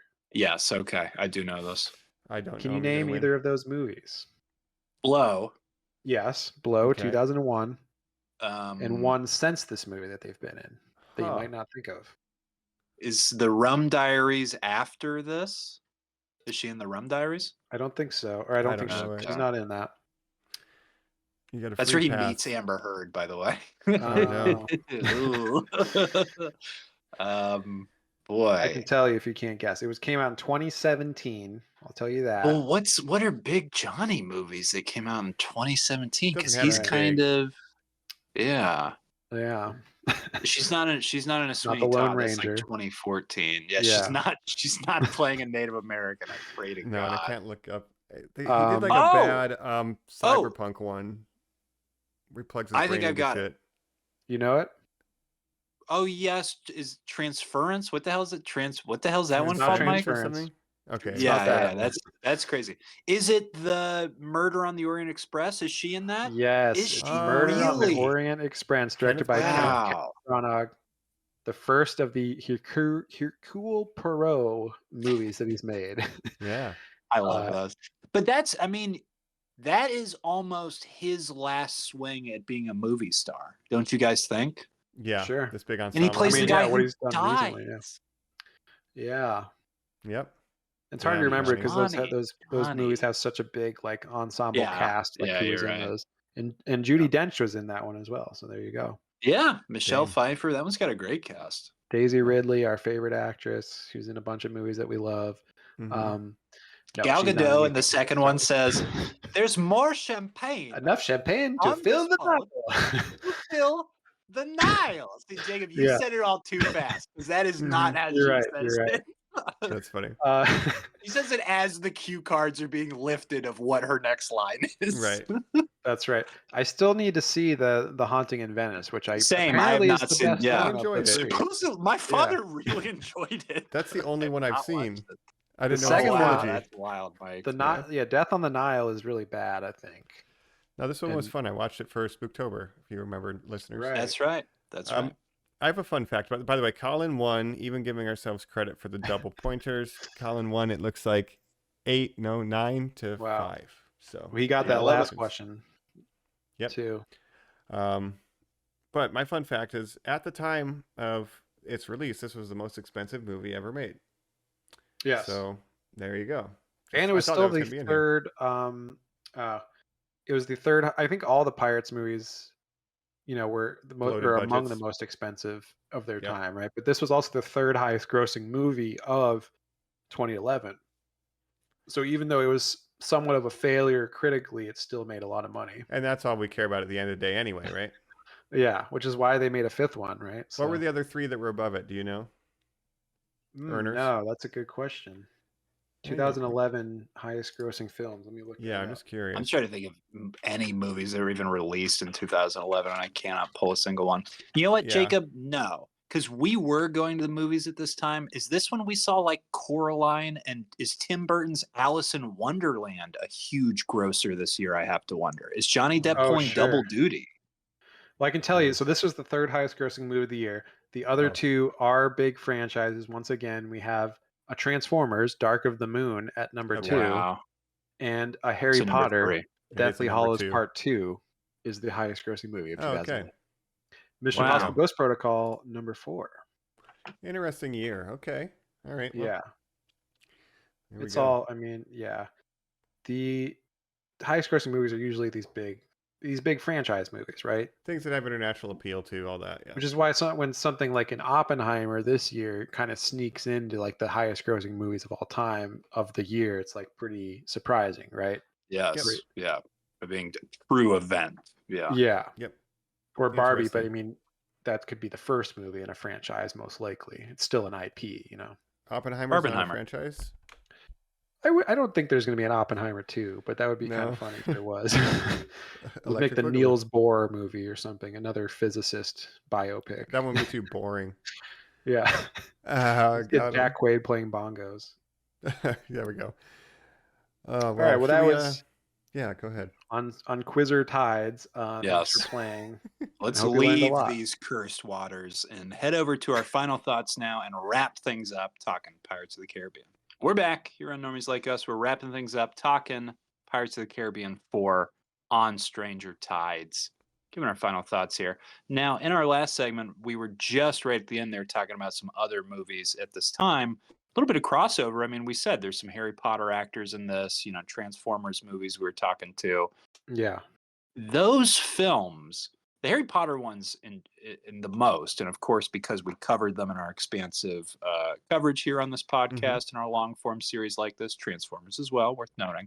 Yep. But when those movies are letting me down, it's so different. Where the Harry Potter movies, I'm just getting annoyed by, where I'm like, this isn't like my favorite one. Meanwhile, when I'm actively watching this movie, I'm like, how have you made every decision on the planet to not embrace the things that I like about this franchise? Which is like goofy skeletons holding swords and doing like spooky battles with each other. You know, just like fun, whimsical action and stuff. This movie has none of that. Yeah. What a bummer that is. No, like I said, I think it has the elements that you could have made a good movie like that out of. Like, I think The Fountain of Youth and Blackbeard could have still been in the movie and you could have made it good. But this, just the execution is not there. And it seems like, you know, everyone's kind of just going through the motions and be like, well, we got to make another one of these pirate movies. So whatever. And it just feels kind of half-assed. Yep. Half-baked, if it were. We keep saying it's undercooked. Yeah. That's right. When you're putting deadlines and stuff ahead of the product or whatever, which I'm sure they did on this film, because we talked about how expensive it was, the fact that this is a tentpole franchise, that they want to revive it. When you're making those mistakes and you're going like, we're not going to be able to get Gore Verbinski on this one because of timing issues or whatever. Like, let's say he truly, genuinely wanted to do it, but couldn't for whatever reason. That is where you need to say, as creatives, and even Johnny Depp as an executive producer, which I would imagine he was on this film, to say, then we wait. Because this genre that was dead for 1,000 years in Hollywood until we figured out the mercurial equation to make it work 3 times, that can go away. So let's be very careful here on trying to recreate this chemistry. Let's not be willy-nilly and maybe just get Rob Marshall because he was up for some Academy Awards for Memoirs of a Geisha. I don't think that is going to apply here.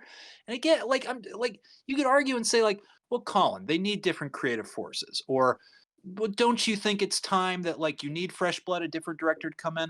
I do a lot of the time. When you have your machine down to precision, like in the Marvel bullshit now where it's like Kevin Feige's making those movies. It doesn't matter what fucking creative director you have. At least you have somebody steering the ship. This, it sounds like no one was steering the ship. And the person they got to steer the ship didn't have the ability. He was not equipped to do it. And it's Johnny's a weird probably choice. In the ear too. Right. Yes. Johnny has a lot of creative control. Rob Marshall is a weird choice. You know, Chicago and Memoirs of a Geisha to a big blockbuster action adventure movie is kind of a stretch. He hasn't really done anything like this since. I mean, like I said, he sticks mostly to musicals. I mean, The Little Mermaid just last year, I Even guess, that's did well, not but like this. But that is not a movie that is like this movie. No. Even with the similar, flourishes. I'm surprised there was no like musical number in this movie, considering. Yeah, I am too. Give us a pirate shanty, a real one, a whole little boat song. I do think the cameras might attribute like the bit because he had to shoot 3D, like this was a mandate because 3D was all the rage. So like he has to do all these concessions. He probably never shot in 3D, big ass cameras. But what popped in this movie, Mike? Where was there a big when he 3D pointed the moment sword to going, drive like, the ship? Okay, that's right. And the you're ropes one. I coming was at literally you and about to stuff. say, where is the A thing where he skeleton goes, hand or it's over something. there? But you're right, they do that. Actually. Yeah, I didn't think about unsee it I if didn't you think think about the back. 3D-ness of it all, but yeah, that makes a lot of sense now. That's so wild. I hated that era. I'm glad it's dead. Well, it'll be interesting to talk next month about the next movie because the directors they get for that one, Joaquin Ronig and Espen Sandberg, two Swedish guys, Norwegian I think, right? Norwegian guys. Okay. Who really have not done too much other than, or maybe have not directed a movie since that. So I'm not sure. Yeah. And they did a deal with short or something that they got picked up. Because I remember the news when it was like, we finally figured it out. These two like brothers or friends are going to make this movie. Yeah. Like, what? They directed the movie Kon-Tiki, which is a movie that was nominated for Oscars and stuff. Is it about boats? Doesn't seem about like it.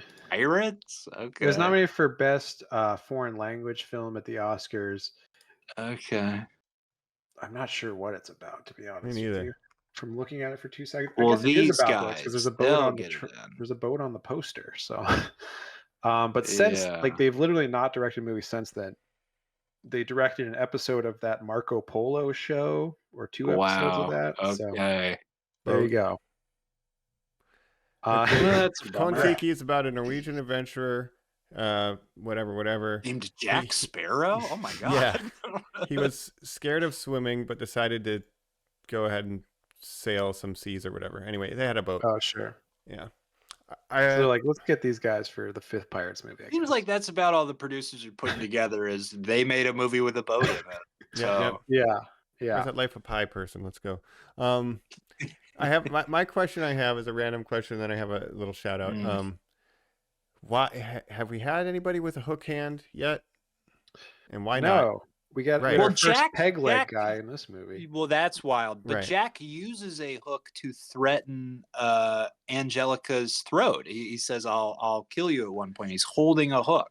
But we don't get a hook hand, a classic Captain Hook.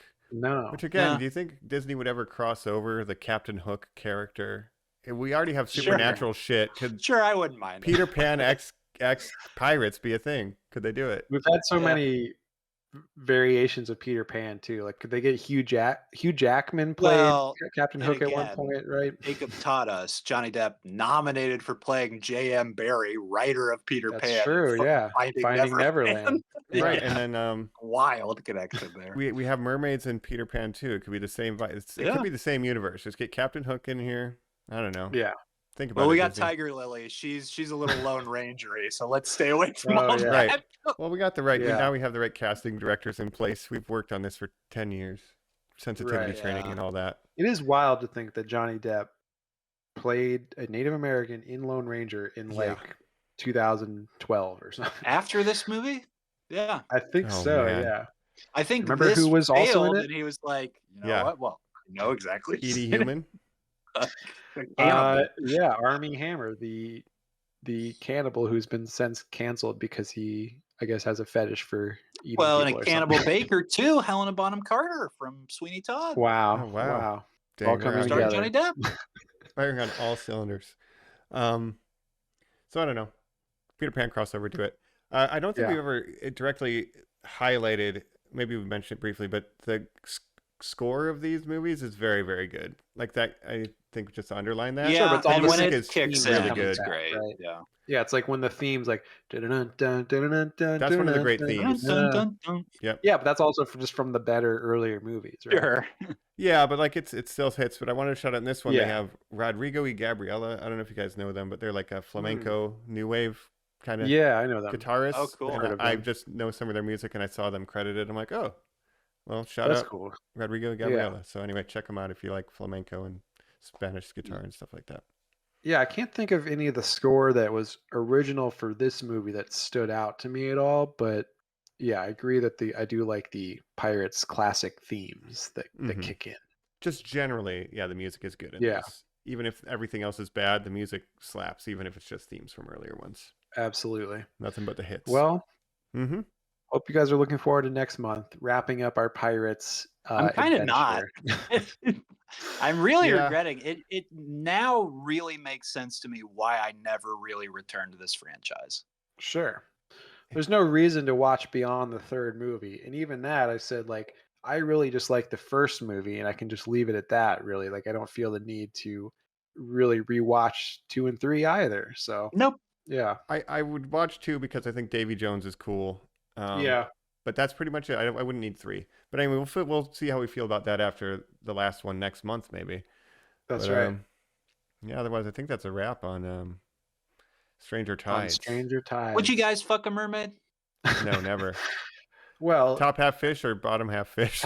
That's the question. Well, if it's bottom half fish, anatomy I'm still in. I will figure it out. We'll figure it out. Yeah. And then she eats you. I'm out. She was trying to seduce you. She's a praying mantis. Yeah, I'm out. Pulls me under, dog. Yeah. I don't care. But if they say at the end of his life he fucked a mermaid, that's good enough for me. Sarika. Yeah. That's how Captain Colin goes. Serena.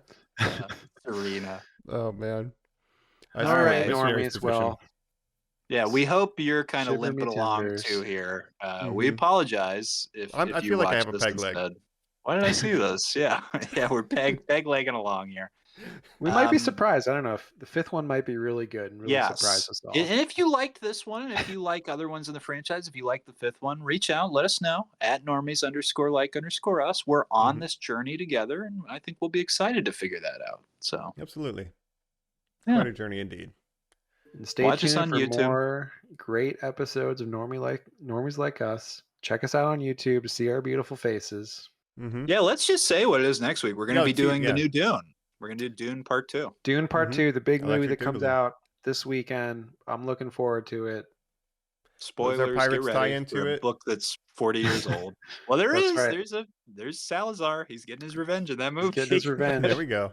Cool. But yeah, Dune, very excited about it. Got our popcorn buckets ready to go. Have you guys seen these weird Josh Brolin tweet poems that he does? He makes poems for his young co-stars, Timothy Chalamet. Mike, he did one to Javier Bardem, who of course played Shigur, Anton Chigurh in that famous film where he kills James Brolin. Or Josh Brolin. And Josh Brolin says, Shigur still hates the kids from Goonies. Is what he says, because he refers himself as the kid from Goonies. Right. Yeah.